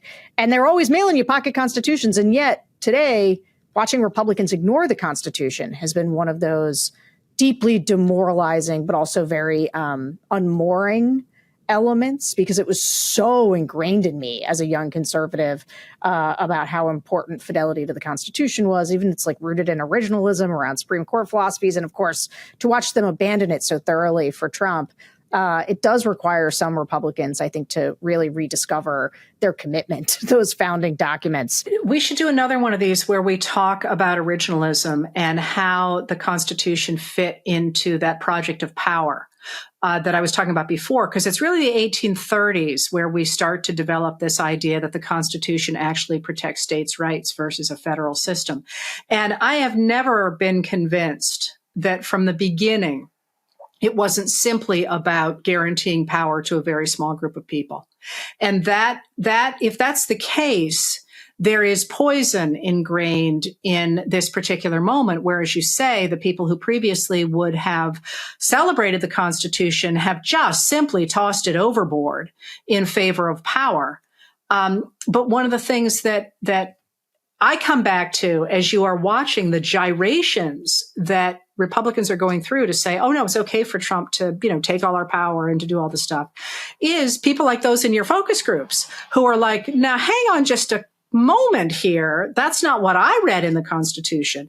And that resurgence of the common sense of American people to say, stop it with all the machinations you're going through. It's really simple. The same way that Lincoln said, either we're equal or we're not. And that's not negotiable as far as we're concerned. And when that happens, and one of the things I find so exciting in this moment is when that happens, people invent new ways of incorporating democracy into the extraordinary changes that the society faces. I mean, we're looking at AI, we're looking at climate change, we're looking at disease, we're looking at migration and all the things that the 21st century is bringing to us. How does democracy incorporate those things? Well, the Republicans are saying, well, it doesn't, we got to get rid of it. Some of the tech bros are saying the same thing. But when we had to do it in the 1850s and the 1890s and the 1930s and the 1960s, the American people figured out a way to make it happen. And I look at that and I think, you look at these young people in New York saying, we don't want to do it your way anymore. We're going to do it our way. And I think I can't wait to see what they come up with. To keep the hope rolling after that answer, I want to listen to how these voters talked about how they felt after they went to the streets and participated in these protests. I felt it was a national catharsis that people in 100 or 200 or 400 cities in this country took to the streets to say, I don't like what's going on. The scary thing would be if the No Kings was not well attended, like we were all sheep. I took great pleasure in seeing it as a counter protest. Trump and his family are celebrating the military on the streets of Washington, D.C., like Stalin, like Hitler, with military might, and isn't this great? And this is all under my command. And average people like us in this focus group said, you know what? I'm taking to the streets to say, I don't believe in this man. I don't like what he's doing. I think it spoke volumes as to what his true. I went not only because of the birthday thing, but just because I marched in Black Lives Matter protests, other protests. So I want to, in the future, someday, if I ever have grandchildren and we're still here as a country, I want to be able to say, I participated, I played a part, and I was there. I was here in Philadelphia. It was a very big event, and I wanted to act. I wanted to do something. I wanted to see and be seen and to get my voice out there. But I was also encouraged by the fact that it was a nationwide event and that it was very large. I think it's a good start. I think it needs to swell and continue and get larger, actually. Whether Trump liked it or not, I think it caught his attention. And also that it was peaceful. I think that's a huge thing. So I really wanted to be part of the bodies if ICE were to be in that neighborhood on that day. And I wanted to be part of the bodies blocking access for them. But some of my takeaways were, one, it was joyful and it was peaceful. And that's exactly what people are saying of joy. We've got to hold joy. One of the rules of thumb I've been seeing a lot of, it takes 3.5% of the population to really start to move an issue. And the protest counts across not only the US, but across the world blew that number away of 3.5% of the US voting population, which does give me a little hope that there's enough muscle growing behind this movement. Well, this was the first protest that I had gone to, and actually I really wasn't planning on going, but I had a friend with me, and so let's check it out. I was a little nervous because there's a lot of crazies out there. And it wouldn't take much for someone with a gun or a car just to drive through. You just don't know. So we stayed for a little while, but then when they started playing the guitar and singing, I thought, kumbaya. And I thought, nah. I mean, it was good that people showed and tried to make an impact and showed not just people in the US, but people in other countries that we don't agree with this administration. As far as Trump, I mean, he saw, but he doesn't care. So what? As pissed as I am at the Democrats, I also understand they're terrified. What happened in Minnesota a couple weekends ago, the state legislator, I know public officials that don't support Trump are terrified for their safety. And I do think even if these mass crowds can't change policy, they give Democrats, I hope, an understanding that we've got their back. What really concerns me about him and this cult-like following that he's built is that they are not going to go away. We see that they didn't go away in the 4 years of the Biden administration. And I don't think that, even if he can manage not to get elected again, that this is just going to disappear.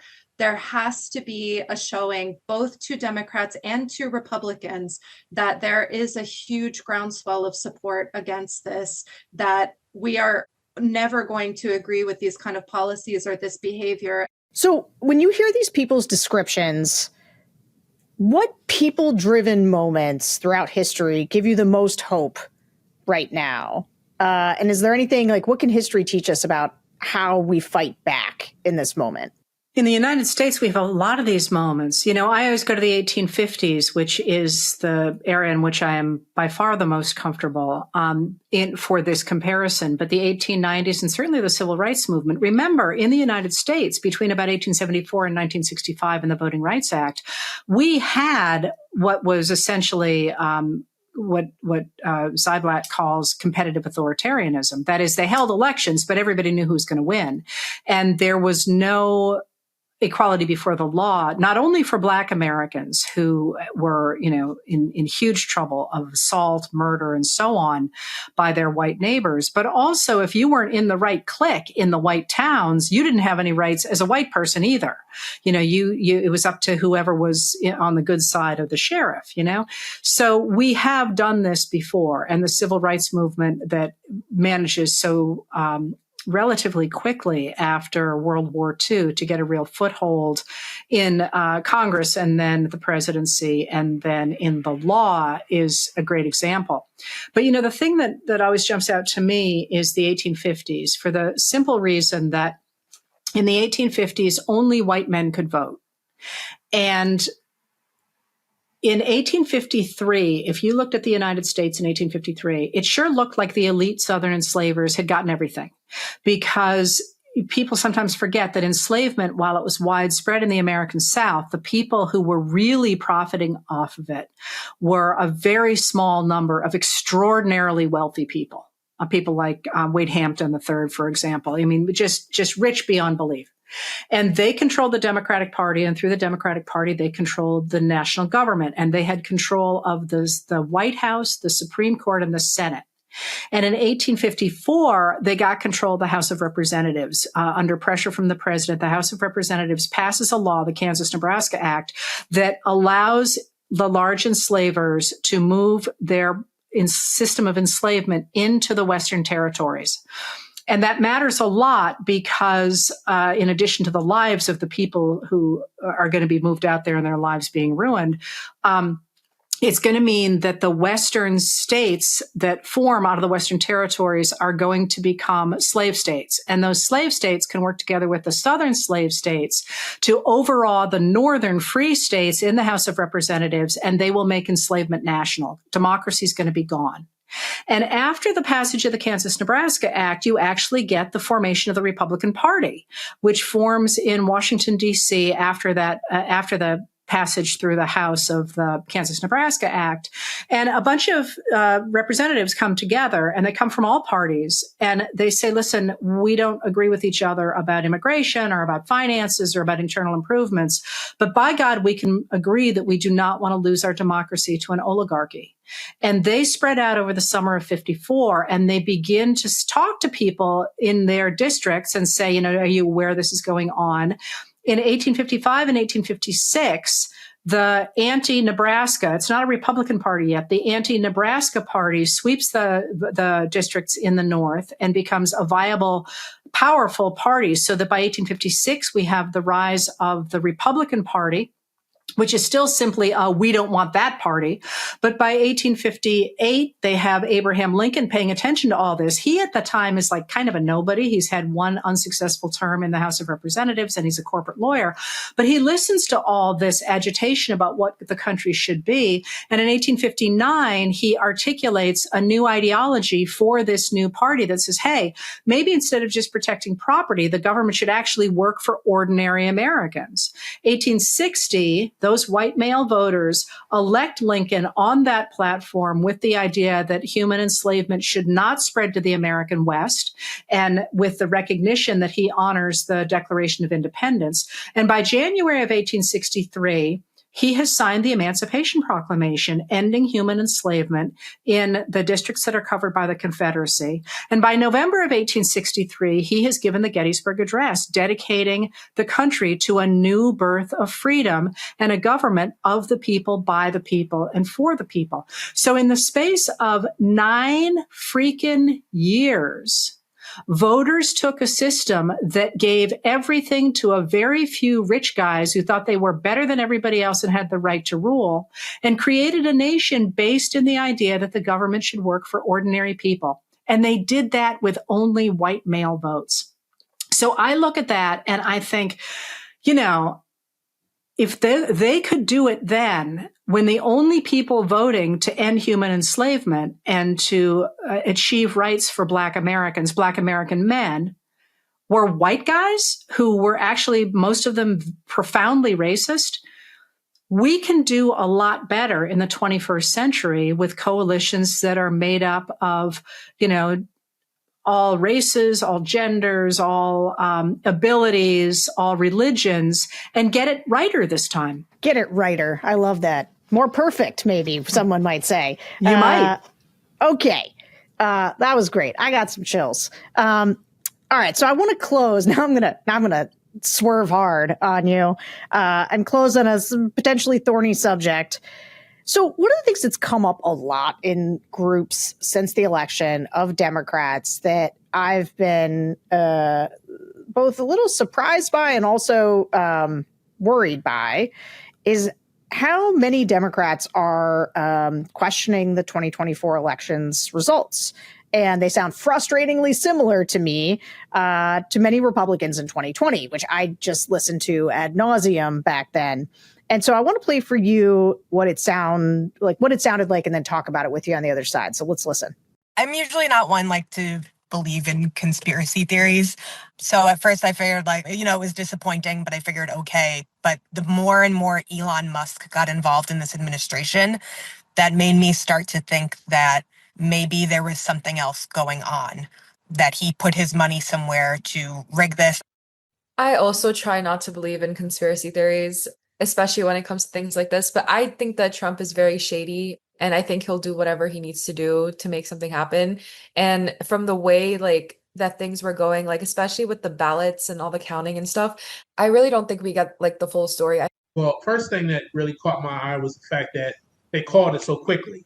You know what I mean? It's 7 o'clock, polls are closed. 7:10, Donald Trump wins. It was hello? It just didn't make sense to me.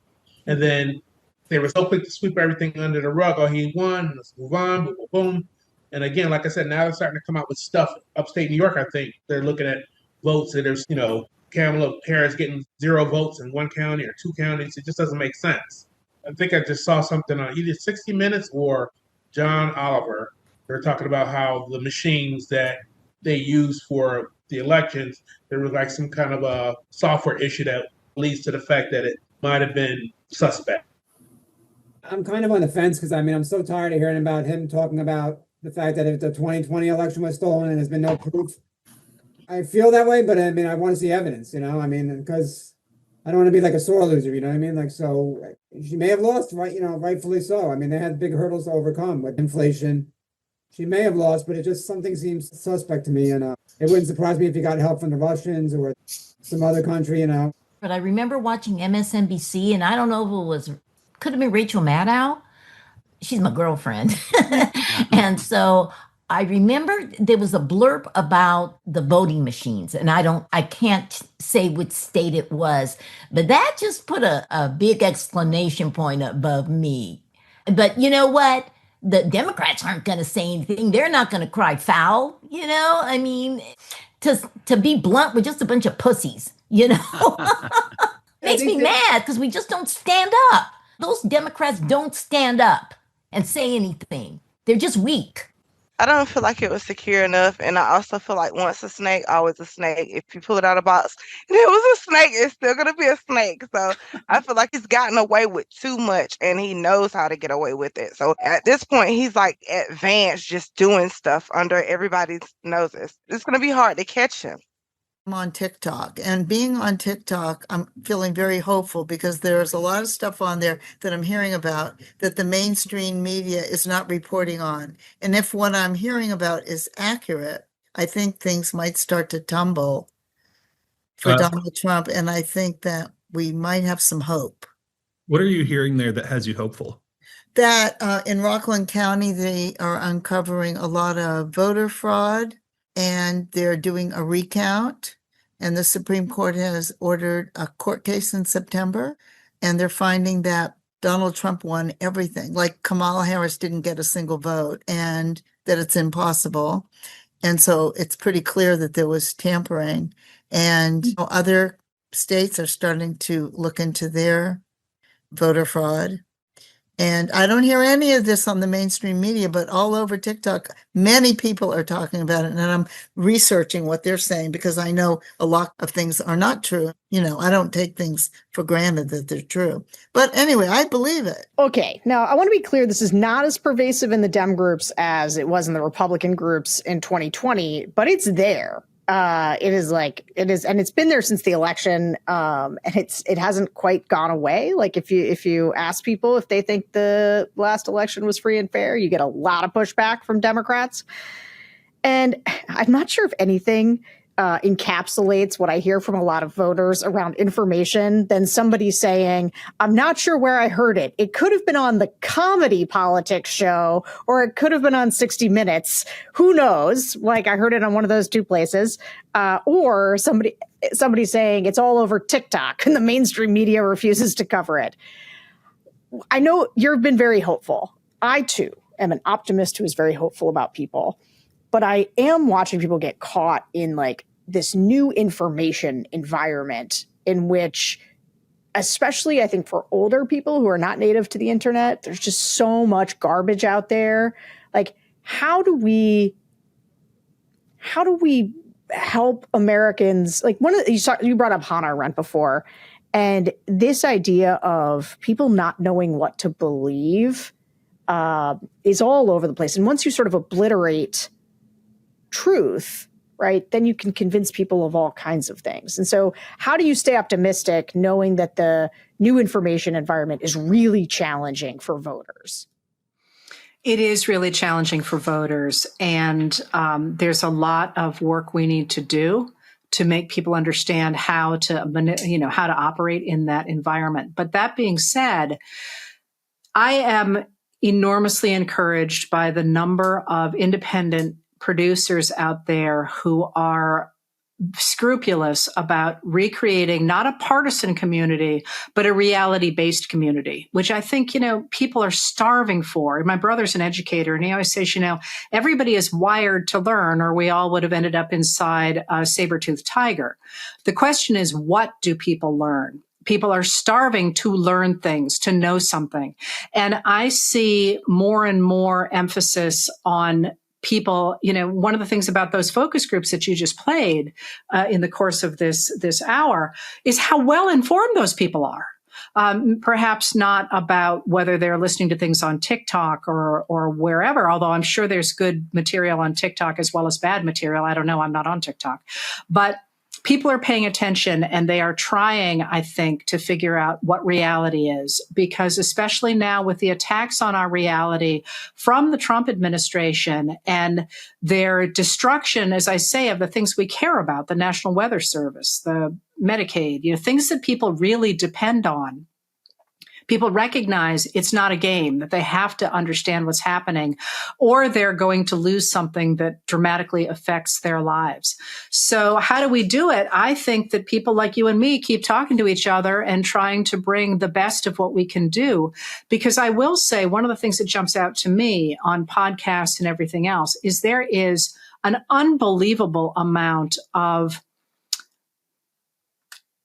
just kind of like filler out there where people there's huge amounts of oxygen being taken up by people who don't actually at the end of the day say anything. Yeah. And the people who produce actual content, and the Bulwark's a great example. The Bulwark has rocketed to popularity because you guys actually provide content. And I think the same is true of people like me, and people are hungry for that. So I think the more that we cross-pollinate and try and remind people that there is, as Ron Suskind suggested to a member of the George W. Bush administration, a reality-based community, people would rather be part of that reality-based community as they make decisions, real-life decisions about their lives. We want our fantasy to stay on the movie screen and our real life to be informed by reality. And we just keep plugging away at that. I think just since the 2024 election, the explosion of really good material available and the subscriptions to those things is pretty dramatic. Heather Cox Richardson, thank you so much for joining us. Thank you that was an incredibly hopeful episode. Sometimes people can find these a little bleak. And so that was wonderful. Thank you for bringing your historical expertise here. And thanks to all of you for listening to another episode of The Focus Group. Go subscribe to The Bulwark on YouTube. Become a Bulwark Plus member at thebulwark.com. And I will see you all soon. Bye-bye.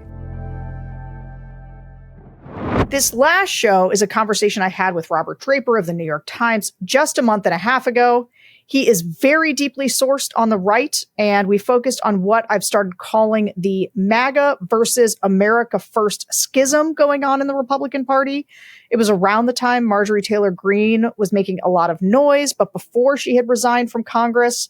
So we heard from a lot of voters on her and talked about the rise of anti-Semitism on the right, which has really reared its head as Candace Owens has made herself the right-wing infotainment main character over the last couple of months. Enjoy this one, guys. We will see you in 2026 for even more focus group content. Can't wait to catch you on the other side. I think 2026 is going to be a good year. What if sports were traded like markets? Now you can put your sports IQ to work in real time with Robinhood prediction markets. It's not you against the house. It's you participating in a live market. You can buy or sell your positions live all game long. Use your sports knowledge in the moments that matter. Robinhood Prediction Markets changes the game. It's people moving the action. So when momentum shifts, you can move with it. I always knew the game, but never had a dynamic way to apply that knowledge. Now I can actually take part live in a market powered by people. You are no longer just a spectator. Play by play, you decide. Trade every play with Robinhood. Now available across the U.S. Download the Robinhood app now to begin. Futures and cleared swaps trading involve a significant risk and is not appropriate for everyone. Event contracts are offered by Robinhood Derivatives, LLC, a registered futures commission merchant and swap firm. Hello, everyone, and welcome to the Focus Group podcast. I'm Sarah Longwell, publisher of The Bulwark, and this week we're covering some of the internal divisions that are surfacing within the Republican Party and the MAGA movement more generally. Now, these are not the kinds of divisions we saw during Trump 1.0, where there was a cabal of secret adults who were willing to vent to reporters behind the scenes, but weren't willing to speak out. Those characters have largely self-deported from today's Republican Party. These days, the internal dissension is coming from, should we call them the crazier Republicans? I'm going to go ahead and do that. The crazier Republicans. If they even are Republicans in any sense of the word. So we talked to some Republican voters about some of the big disagreements going on, from Trump running for a third term to the filibuster to the mainstreaming of anti-Semitism on the right and the recent Tucker Carlson, Nick Fuentes debacle. Everyone you're going to hear from today voted for Trump in 2020 and in 2024, but there are some tensions that they're wrestling with below the surface. My guest today is Robert Draper, staff writer for the New York Times Magazine and author of Weapons of Mass Delusion: When the Republican Party Lost Its Mind. Hey, Robert. Hey there, Sarah. So tell me this just as a level set, because you've written a lot about this. What are the fault lines within the GOP that you, like when you're exploring this, what do you think are the most interesting, and what do you think are going to matter the most as we move toward 2028? Well, the one that has become the most prominent, Sarah, is over Israel, and that causes a kind of conflation between people who are anti-Semites and avowedly so, and people who might call themselves anti-Zionists or something, or who believe it's not in America's best interest to be, in their view, led by the nose from Israeli interests. And that has caused all sorts of fractures, as I'm sure we'll talk about. There have been others. I mean, by and large, there is still a striking unity around Trump, but it's not entirely unanimous. I mean, Nick Fuentes being the notable exception, the white nationalist Fuentes, who used to be on board with Trump and no longer is, and seldom misses an opportunity to savage Trump on his own show. Fuentes has a following that's difficult to quantify, but it's real and it's growing. The people who see themselves as custodians of the conservative movement, and Charlie Kirk, for example, when he was alive, would have been at the top of this list, do all that they can to keep everyone on the right corralled together and mainly unified in their antipathy of the left and trying to focus on the left as a common enemy, which is why the apostasy of Fuentes towards Trump and the just big mess that has been created regarding Israel has made that task a great deal more difficult. So if the Israel fault line is sort of the one you're watching the most, tell me, is it different than the fault line on the left? Because the left also has this fault line, right? The Democrats had this fault line. It was very prominent in 2024. Does this mirror that same fault line, or is it substantively different in some way? It seems to me substantively different. And now there certainly are anti-Semites on both sides, right? But you don't find that many people on the right who are pronouncedly anti-Israel, who are pro-Palestinian. You will find some. Marjorie Taylor Greene has been a very, very notable person in this regard, who have expressed the view that what's taken place in Gaza constitutes a genocide. Tucker Carlson falls in that category as well.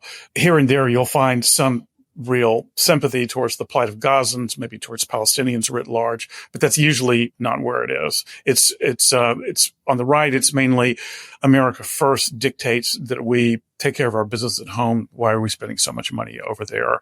Where on the left, I do think that there is a very hardened view against the Israeli government, and certainly in some areas, bigotry towards Jewish people. And you don't think that same bigotry towards Jewish people exists on the right? Because I got to say, the anti-Semites on the right feel like they got a real home these days. Oh, yeah. No. Don't get me wrong. There certainly are tons of those on the right. And I'd say, if anything, they feel more comfortable expressing that outwardly without mincing any words than on the left. Yeah, sorry, I didn't mean to suggest. No.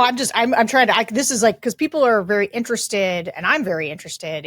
I have watched these fault lines sort of emerge because pre-October 7th, it wasn't as on people's radar nearly as much, and now it has become this defining issue in both parties, and it has sort of it shines a light on sort of the roach of anti-Semitism. And what is interesting about the right is, I would say, push back if you think this is wrong, but I would say on the left, they try very hard to say this is not about being anti-Semitic. This is about, being anti-Zionist and the role that Israel plays in the world, and we're anti-Israel's government, and much more sympathetic to the plight of the Palestinians, as you sort of lay out. That is like, this is a humanitarian crisis and America should not be funding it. And I know you're right that the America First element, and sometimes I think people don't always realize that America First isn't just a slogan, right? It is a statement of prioritization. And a big part of that prioritization is isolationism. Like, it's that, why would we send, although somehow we've managed to send a lot of money to Argentina recently, which some on the right are mad about, because their whole point, the whole animating feature from these folks is anything that draws our attention away from what we are dealing with here at home is a distraction, is bad for us, and we shouldn't be doing it. And it's weird, though, how that then blends with what has been a very active sort of Groyper subculture that kind of tinges with the darkest corners of the manosphere, the incel culture, the Andrew Tate woman-hating culture. Like, anti-Semitism is also in there, and it's all kind of baked into this weird stew that Trump has allowed to become a not just welcome sort of part of the coalition, but sort of a more and more a sturdy part of the coalition, like a necessary part, which is why the Heritage Foundation thing blew up, because it called into stark relief, are we letting these people into the coalition or aren't we? And Heritage's answer was, yeah, we're letting these people into the coalition. And obviously there's been some pushback to that from what remains of the vaguely responsible right. Do you think that sounds right? I think that sounds right. Yeah, and certainly the Groyper subculture, and for your listeners, Groypers are the group of sort of white disaffected conservative males, of which Nick Fuentes is the leader. That there's like an undisguised antipathy, not just towards Israel, but towards Jews as a problem in the United States, as people who control the culture, who control so much of industry and so unfairly and at the direct expense of the sort of white Europeans. And yes, it's certainly, America First is, I think, a distinct ideology, albeit one whose chief protagonist, one would think, Donald Trump, continually confounds with things like his $20 billion bailout of Argentina, leaving people, to sort of assume a kind of pretzel logic, of all this. But there are a number of people I've talked to, and I'm sure you have too, Sarah, sort of thought leaders in the conservative movement who said, well, you not only can be America First and be pro-Israel, the two are very compatible with each other because it's Israel is this great strategic ally of the United States and does all this dirty work and in the Middle East, saving us the trouble for having done so. There are others, Tucker Carlson among them, who say Israel is actually a net liability strategically and is a drain. And you do see online in Groyper subculture that particular view being elevated. And Fuentes has said that now everyone has come to him, has come to his side, and of course that is a classic conflation of anti-Semitism and an arguable suspicion about just how supportive Americans should be of the Israeli government, given what's going on in Gaza and giving our limited resources at home. But circumstances have enabled Fuentes to pull that one off. I want to start with the focus groups by talking about the Trump 2028 question, because this question mark is going to hang over our politics in a very stupid way probably until 2028, until everybody's sure he's going to leave. Right.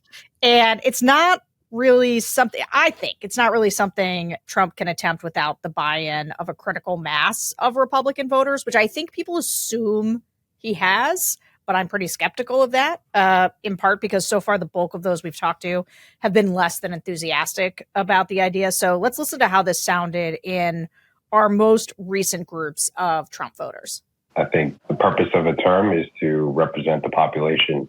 8 years is sufficient to kind of get your agenda out there and give the next person up their time. We don't want to create a system and go back to 1700s.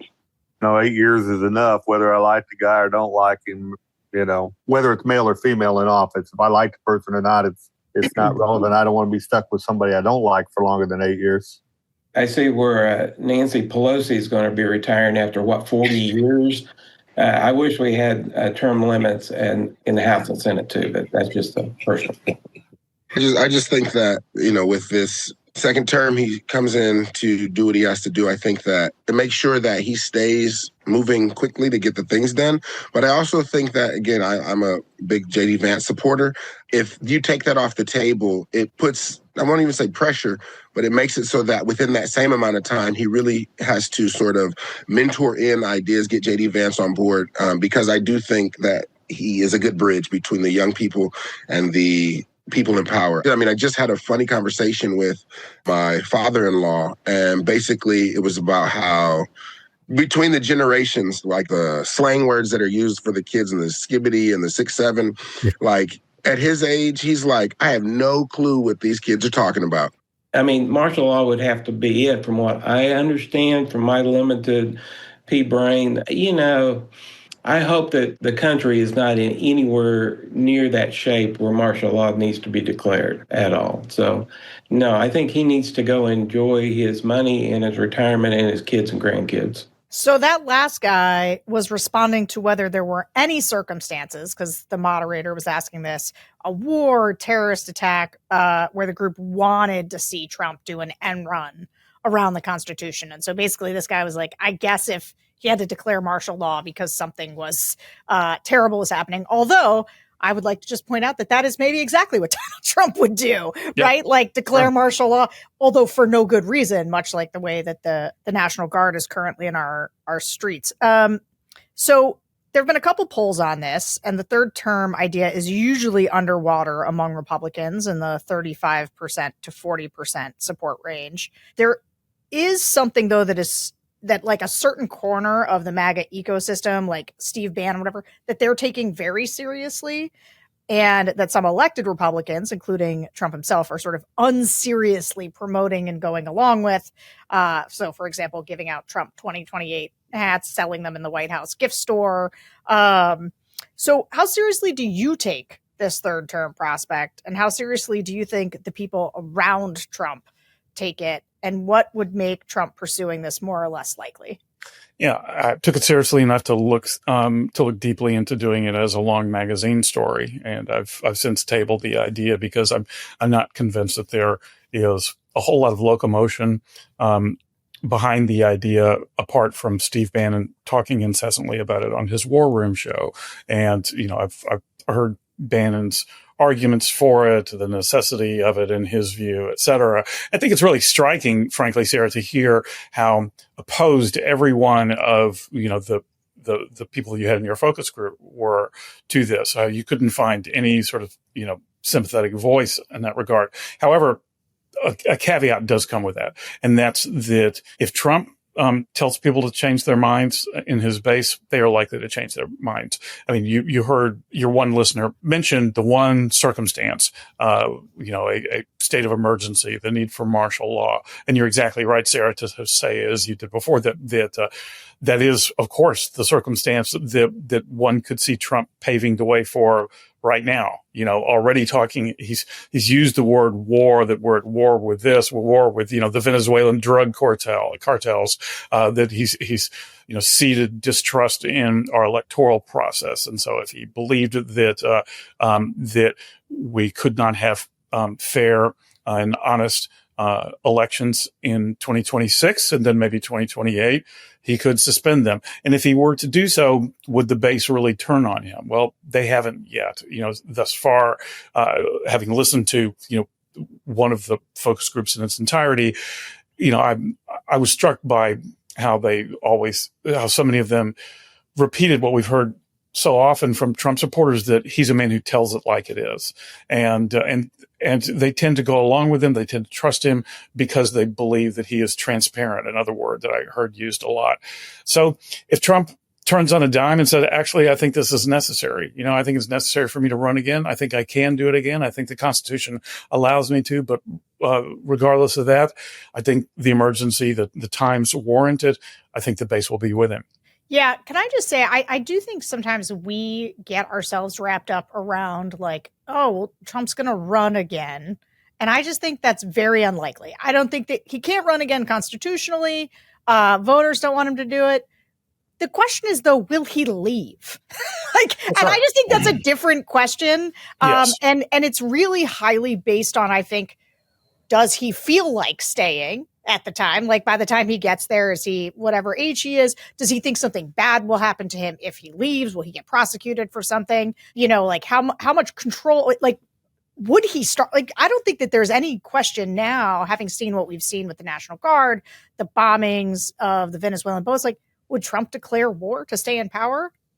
I mean, probably. Yeah. Maybe. Yeah, sure. Yeah. And by the way, I mean, while I think that you're right to focus more on will he leave rather than could he run again, there is actually an argument about the how one interprets the 22nd Amendment, which I won't bore you or your listeners with. I'm familiar with it. But yes. Yeah. And scholars, including some who are serious, have advanced that argument. But I think even Trump himself has said that he feels that's a little too cute, and to try to turn the 22nd Amendment into something other than what the standard interpretation of it tells us. This is the idea that he could run like as the vice president with J.D. Vance, and then, he's still in control, puppeteering, whatever. That's one. So he'd be the Putin to, Medvedev, basically. Right, and, exactly.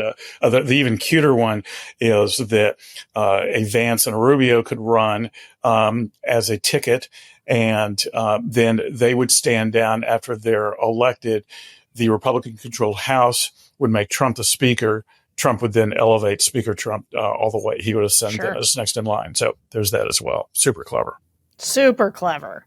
So the focus groups that we did, that we are discussing today, of these two-time Trump voters, they took place against the backdrop of the government shutdown. So the government, it looks like, as of this taping, they will have a deal by the time this airs, and government will be back up and running. But there was a real divide in one of our focus groups over whether Republicans should act on their own to eliminate the filibuster. Because if we were going to get out of the shutdown, there were really only two ways: Dems caving, or Trump and Republicans nuking the filibuster so that they can pass it themselves. And so we asked them about this, and there was some trepidation. The other thing we asked about the shutdown was just sort of what they thought the electoral impact would be. Like, who did they blame? Just kind of the normal pundit stuff. And there was some trepidation about how the shutdown was going to play come election time. So let's listen to how this tension sounded. We need to open it up, per se. We need to make this happen. And since we've already got the influence, we just need to move forward. So if we need the filibuster to just get the votes, then that needs to happen. So we can get the lights on for the folks that need it. The biggest thing I think for that is that this government shutdown is just a huge black eye on the Republican Party, and the Democrats are going to use that against us in the future. And the longer this takes for us to get the government open, the more, even though it's their fault per se, it's not going to look like that.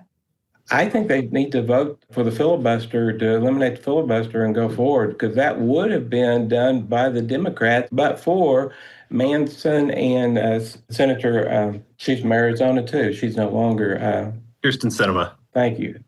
If it wasn't for them, the filibuster would have already been broken during Biden's term. So it's going to happen anyway. So let's just get it done, and then let's move forward with the next few years.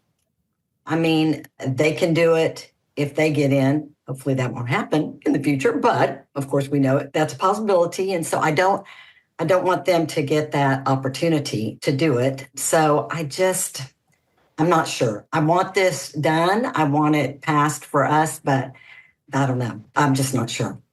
We don't need no filibuster. 60 votes. We need that. We need the majority, not just barely one vote over.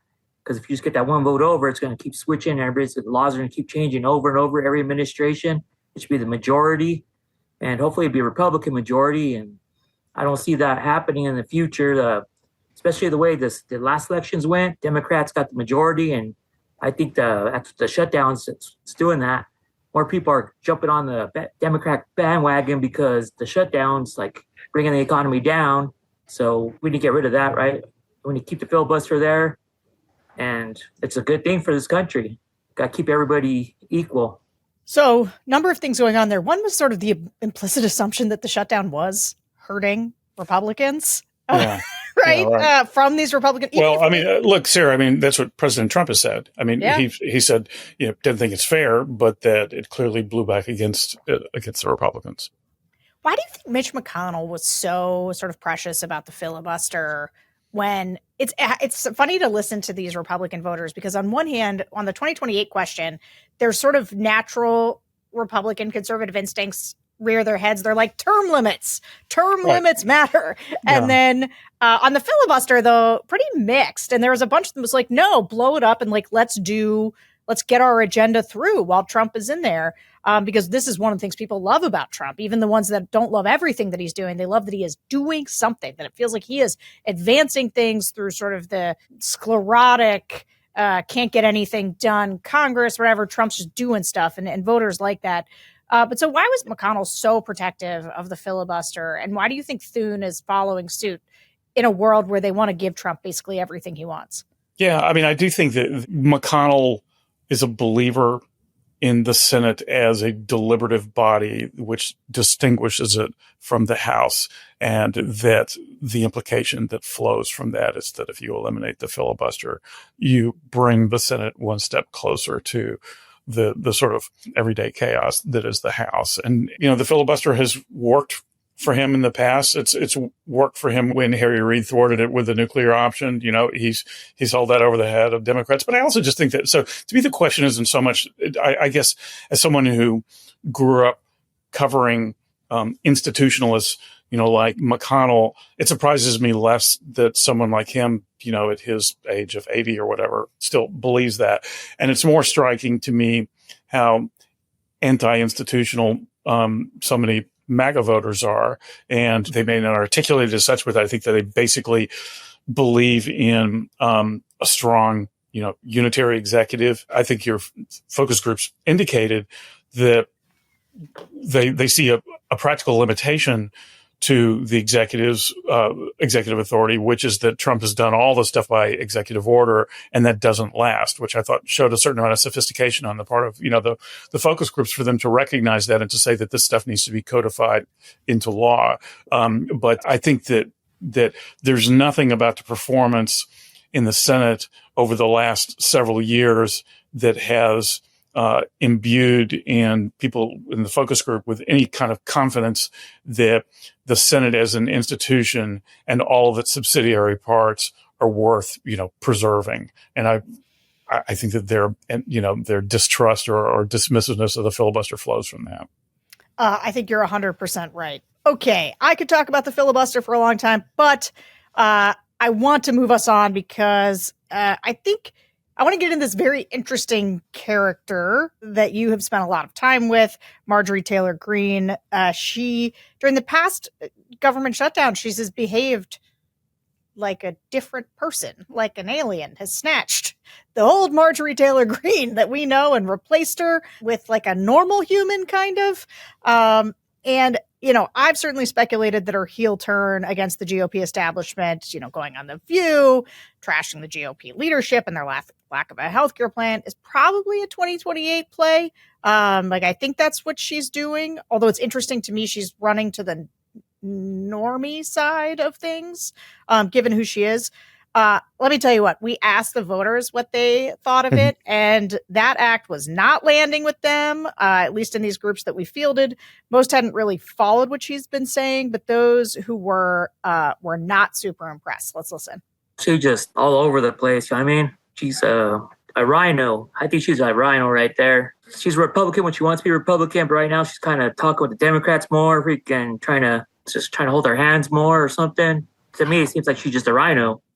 I don't know what's going on. Just like you have John Fetterman sounding like a Republican, you have Marjorie Taylor Greene sounding like a Democrat.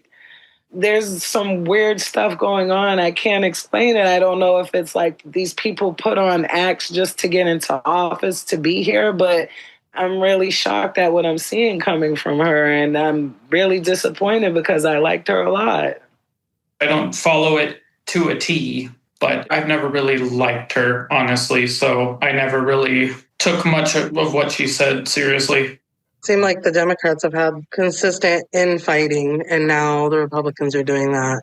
And you just see this train wreck happening. You're like, I don't remember the name or where the governor was elected, but Jay something, who was calling for the murder, basically, of people and their children, and he won, and you just wonder, like, holy crap. And then you see the Republican Party start to do this, and those people are getting voted in now. Let's not start destroying our party from within, because what's going to happen come 2028, That's terrifying. And you just want to tell them, zip it. Just shush.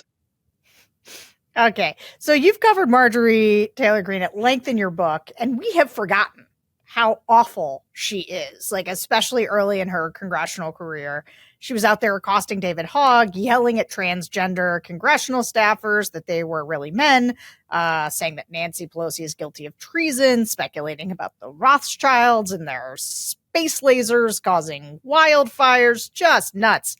And now she's on Caitlin Collins talking about how Adelita Grijalva, I'm sure. Grijalva. Did I get that? Okay. Grijalva, yeah. She's saying, she should be sworn into Congress. And she's one of the most outspoken members of Congress in either party about releasing the Epstein files.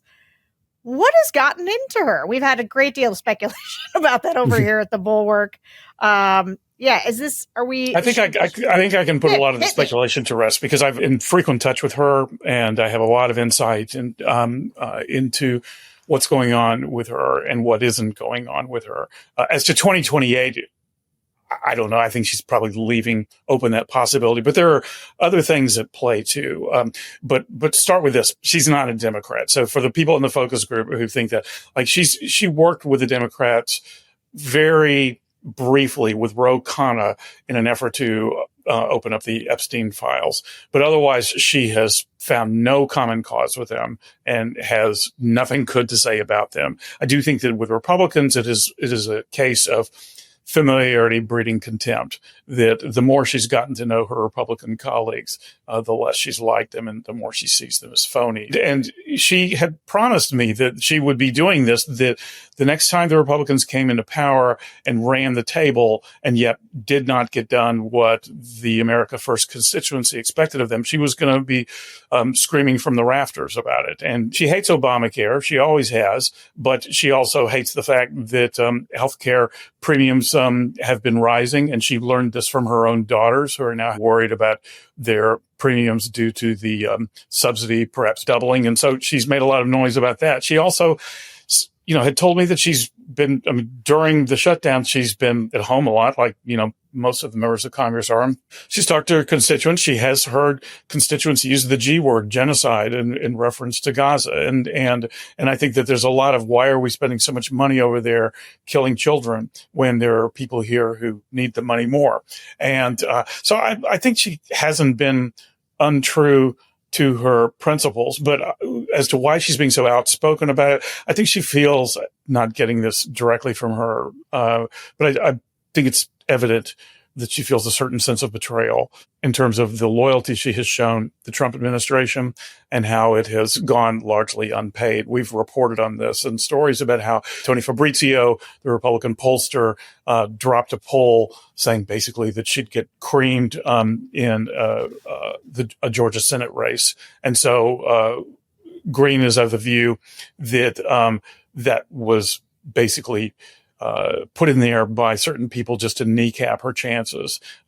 Trump did not lend any encouraging words when she was mulling over the possibility of running for governor of Georgia. She hasn't been offered any cabinet positions, and there are other reasons for her just to believe that she is kind of homeless. She was booted out of the House Freedom Caucus for the sin of siding with Kevin McCarthy on some things.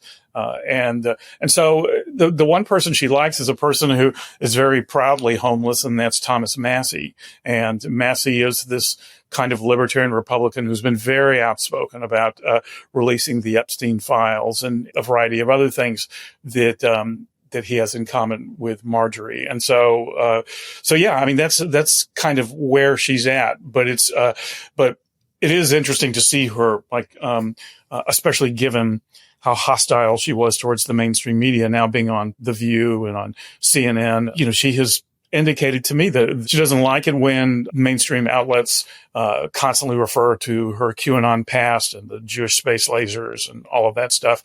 But that she feels increasingly comfortable with the possibility that she'll get a fair shake, or at least that her own viewpoints will be, honestly aired. I saw some quotation from her to the effect of, I got it wrong on QAnon. Is that right? Has she sort of renounced? Yes. What's the growth pattern been for her? Yeah. And look, I do think that, though I said a couple of minutes ago that I think she's largely remained on track with her America First beliefs, I do think that behaviorally we've seen a real evolution in her. Those things that you were citing, which I also did in my book about her, like chasing David Hogg down hallways and harassing AOC, those were when she was a so-called influencer in 2018 and 2019 and was an avowed QAnon person.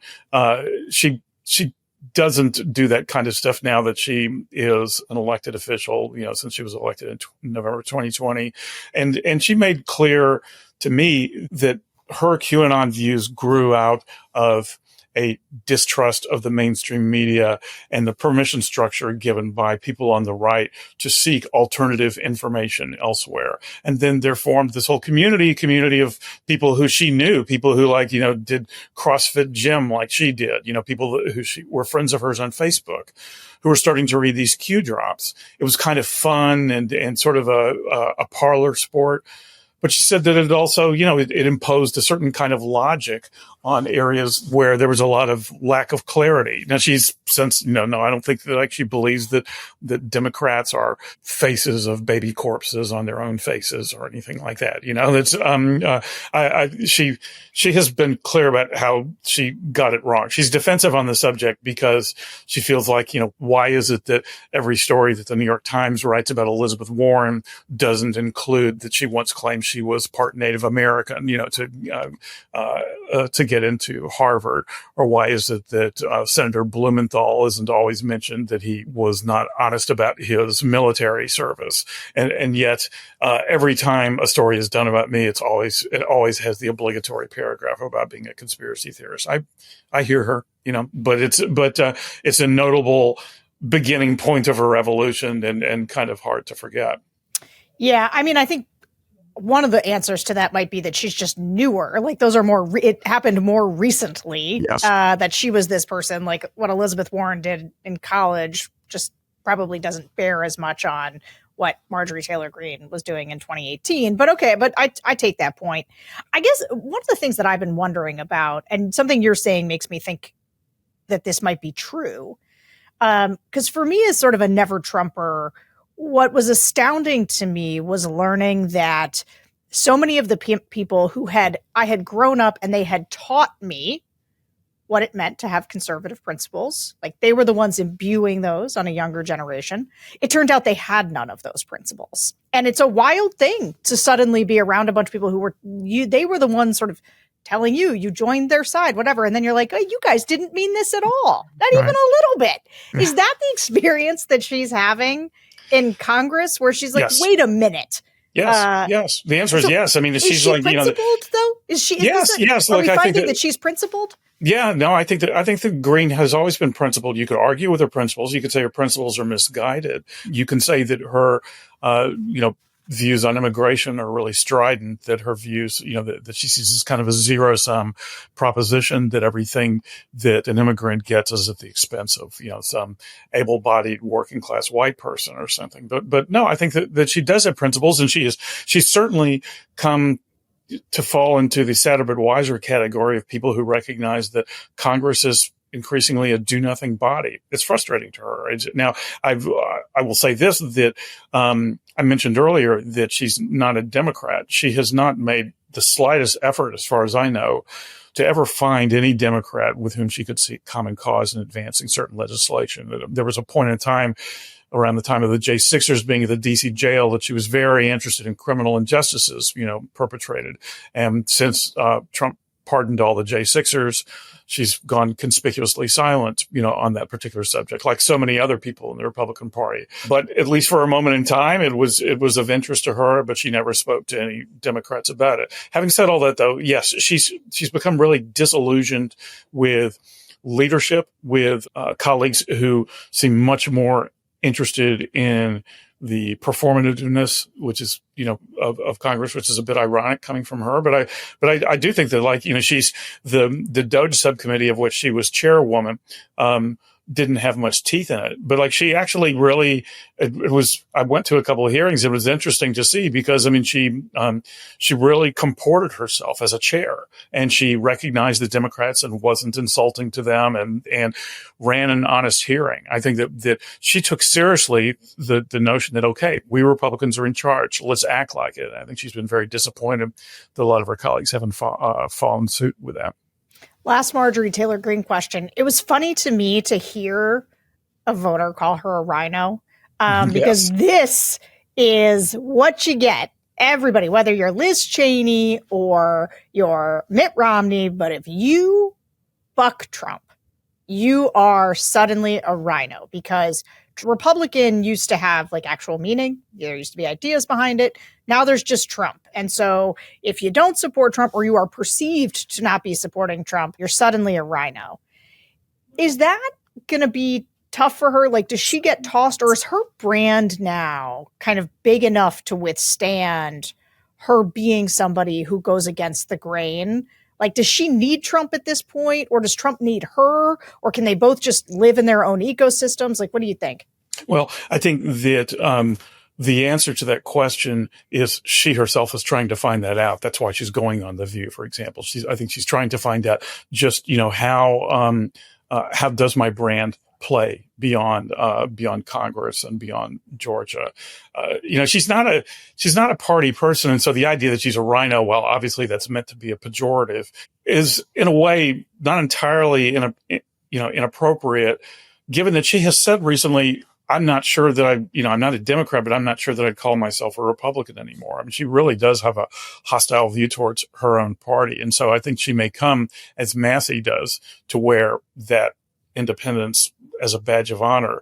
Now, how far this gets all of her and whether she's been very careful, like every, conservative leader not named Nick Fuentes, to not disassociate herself from Trump. She has said in stories that we, the Times, have reported that she feels like Trump has gotten bad advice from his staff. That's a very familiar one that we hear. But she has been loath to criticize Trump himself. And so I don't think we're going to see her step out the way Nick Fuentes did. And for the record, also, she loathes Nick Fuentes. So it's, I doubt she'd want to be in his camp. But I don't see her like separating herself from Trump. But then again, we'll see. I mean, she's given the Trump administration some heartburn with some of the things that she's been saying and doing. It may well be that she comes to figure out, what the hell do I have to lose? I might as well, just staying by Trump's side has gotten me only so far. And in fact, has been at times a bitter pill to swallow. And so we may see more independence from her, but I think she's testing the waters on all this stuff now. Well, it will be interesting to see where she goes from here. Okay. The last couple sets here are a bit contradictory in nature. We're going to focus on the rising anti-Semitism on the right for a second, even though we've talked about this. In recent months, we've heard, especially with young people on the right, a rise in anti-Israel sentiment, sometimes related to the actual war in the Middle East, but it can also be, there's like some obvious anti-Semitic conspiracy theories. And this is the part that I really want to get to, is just how many of the conspiracy theories on the right now end with the Jews. Like, that's where we land. It's not something that our whole group was dabbling in, but we do occasionally hear a smattering of this from Trump voters. And in these recent groups, it came up when people were skeptical of how Charlie Kirk actually died. So let's listen. I follow Candace Owens very closely. I have for years. A lot of people will, the left wingers or even some people on the right say she's crazy. But if you listen to her, she's extremely articulate, and she also investigates things. She doesn't just come up with her own theories. And she worked for Turning Point for years. She was on college campuses with Charlie for a long time. So she knows the ins and outs of that organization. So she's not going to stop until it's found out. Hopefully she's not next, honestly. But I think they're, inside Turning Point, maybe even inside the government, inside, some relations with Israel. There's just some things that we're not being told. And it's just not adding up. And she's really the only one who's willing to ask those hard questions and to get to the bottom of it. And I would think that our government, Trump included, would be like leading that force. So that's been a concern. I think Charlie Kirk was having such a profound influence in the political arena and the religious arena that the radical left, and I mean the radical left, like people that are being socialist and heading toward communism, are pushing. So it's scary. I don't know. I don't know what's truth anymore, but I would be questioning on, was it a young man that just got radicalized from watching videos and being in chat rooms? I'm questioning that.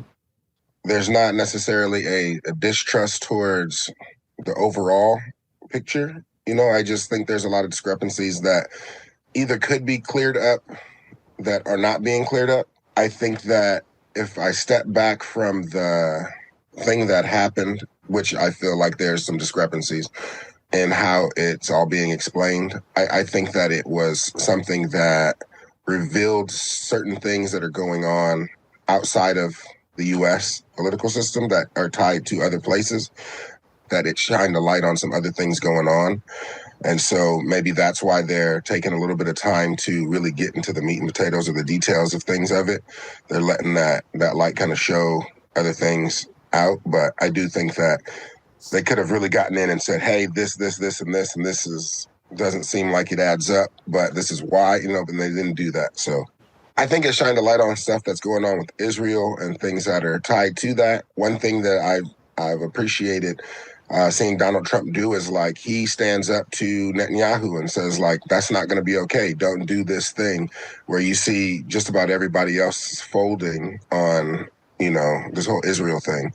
Maybe I was not paying as close attention as I needed to be, but it seems like right around this time frame, Charlie Kirk got assassinated, and you started seeing a lot more. So like the curtain came back, and then like so much stuff was like tied to Israel. You saw a lot of political people going and doing all this stuff, but Donald Trump has stayed firm throughout that process of like, he's doing something wrong, I'm gonna tell him not to do that thing. So you've spent a lot of time reporting on Turning Point, both before and after Charlie Kirk's death. And what is the way forward for them now without Charlie? Sure.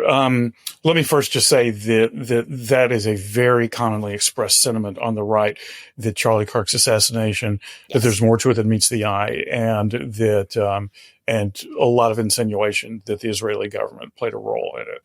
As to where Turning Point goes forward after this, it's more easy to say what won't happen than what will. I mean, Erica Kirk is the CEO now, and she's greatly respected and beloved within the organization, and a lot of people on the right love her as well. She's not a polemicist like her husband. She's not going to go on college campuses and debate people. She has only campaigned at a grand total of one event, I believe, for Andy Biggs. And that was really just to introduce her husband, where Charlie did that all the time. So she's not going to be a political organizing force. She's not going to be a confidant to either President Trump, or if he's followed by J.D. Vance, who was so close to Charlie Kirk, or to him either. I don't see, how then Turning Point USA remains the political force that it was, except insofar as it continues to incubate conservative ideology on high school and college campuses. I think there's every reason to believe that they'll remain formidable in that view. But, the other way in which Kirk was so significant a force was that he provided, whether you or I agree with this, version or not, he provided a certain kind of role model for young conservative males, and this very Christian oriented, very traditional family, very pro marriage. Kirk is gone now, and presumably those young males who are looking for a voice, looking for some kind of leadership, that maybe some of them will turn to the Tate brothers, maybe some of them will turn to Fuentes. This is where Kirk really was just such a dominant and irreplaceable personality. There's no one inside Turning Point USA who could be expected to fill that void. All right. Well, we also talked to these groups about Tucker Carlson's interview with Nick Fuentes, which touched off the Firestorm, the Heritage Foundation, which is this storied conservative think tank, which in my youth, or not even in my youth, I did lots. That was like they always had like talks there and events there. And so I've spent a lot of time in their atrium or whatever. We've heard from some Fuentes viewers in our groups before. So I've had we've specifically had younger people where they talk about Fuentes a lot. In fact, my conversation with Will Sommer a couple months ago, if you want to listen to more of that, we did that episode not that long ago. But these groups were largely not tracking this particular disillusion. And they weren't like Fuentes defenders, though they did defend Tucker's decision to have him on. Let's listen. What I've heard is that Tucker has really taken some heat for even interviewing him and kind of giving him a platform, but I believe that just because he interviewed him doesn't mean that he agrees with him or he's trying to promote him. He's just trying to get the information out there. So he seems to be, this Nick Fuentes, an up and coming leader of the socialist movement. He's pretty close to being a true communist. And he's said that Hitler was a good man. I mean, that's how far he is. So I didn't see the total interview, but just the fact that Tucker was sitting down with him to kind of get his viewpoints, he seems to be grabbing a big following of these nut jobs, really. So Tucker was just under a lot of heat for even bringing his name to the table. the thing that I respect about Tucker is he pushes back. He's not just giving this person this platform to spew their crap. I don't agree with Nick Fuentes, but I respect Tucker for not bending the knee and staying true to himself and covering all angles from everyone, because that's what we're lacking. Let him show his true colors. A lot of people don't agree with what he says. Absolutely. I think he's not a very good person, but I think that when we talk more and when people stop talking, that's when bad things happen. So let's talk. There's just this consistent division that will never go away if we can't even talk to each other about things, even again with our worst enemies. And Tucker made it very clear in the Dave Smith interview after the Nick Fuentes interview, after he's getting all this slack, that this is the reason why, and it's very Tucker of him.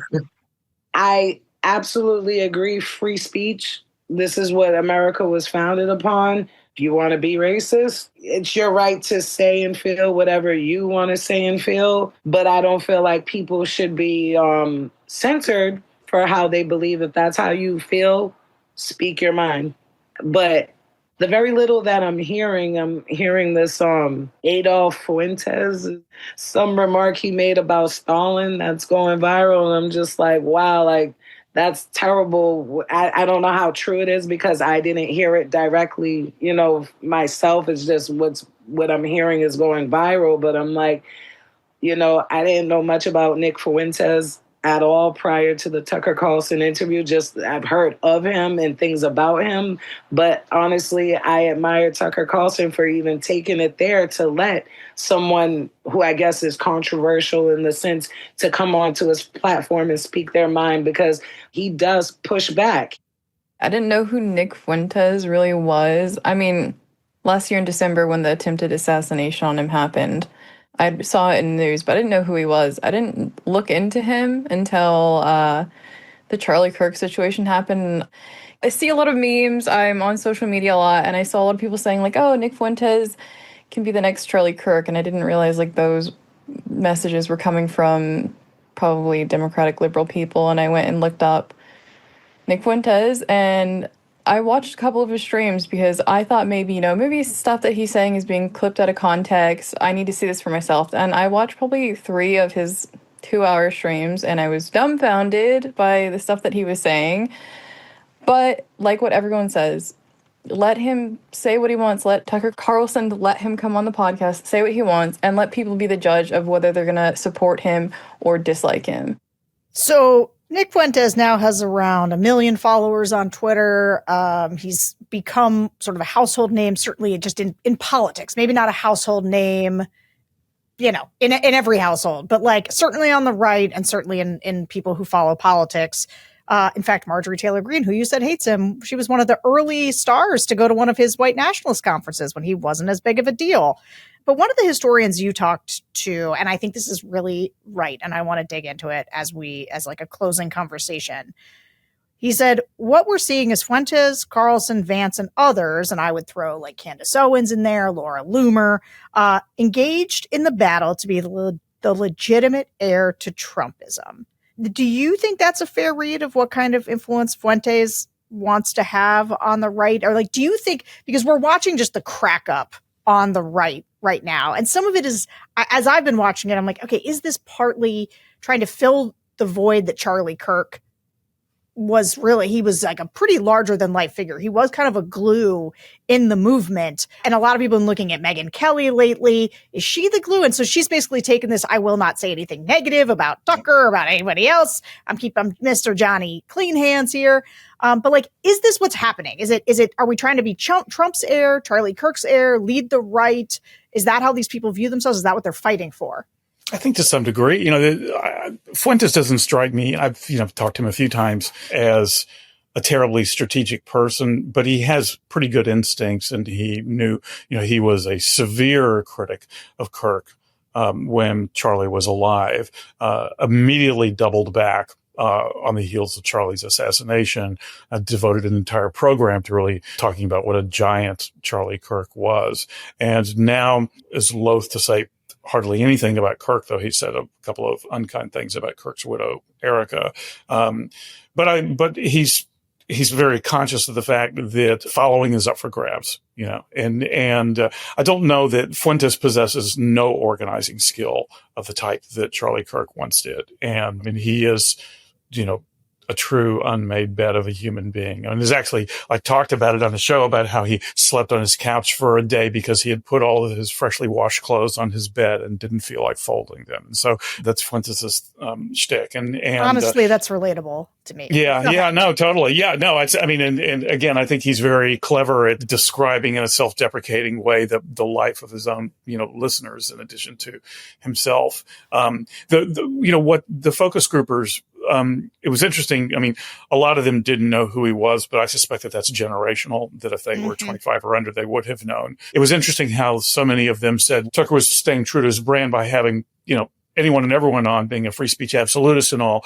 And Tucker pushed back. Well, the criticism Carlson is facing is that he really didn't push back that much. And especially given the fact that Fuentes was kind of on his Sunday school behavior, with Carlson left a lot of his more virulent views at the doorstep, on the way into to doing that interview. So for the uninitiated, that did not give anyone the crispest distillation of who Nick Fuentes is and what he believes. And so for those people who object to the interview, there's some who object to just the fact that Carlson, with his large following, platformed Fuentes at all. But I think the more saliently, he was criticized for not pushing back on Fuentes and allowing Fuentes basically to kind of command, a very sanitized narrative of himself.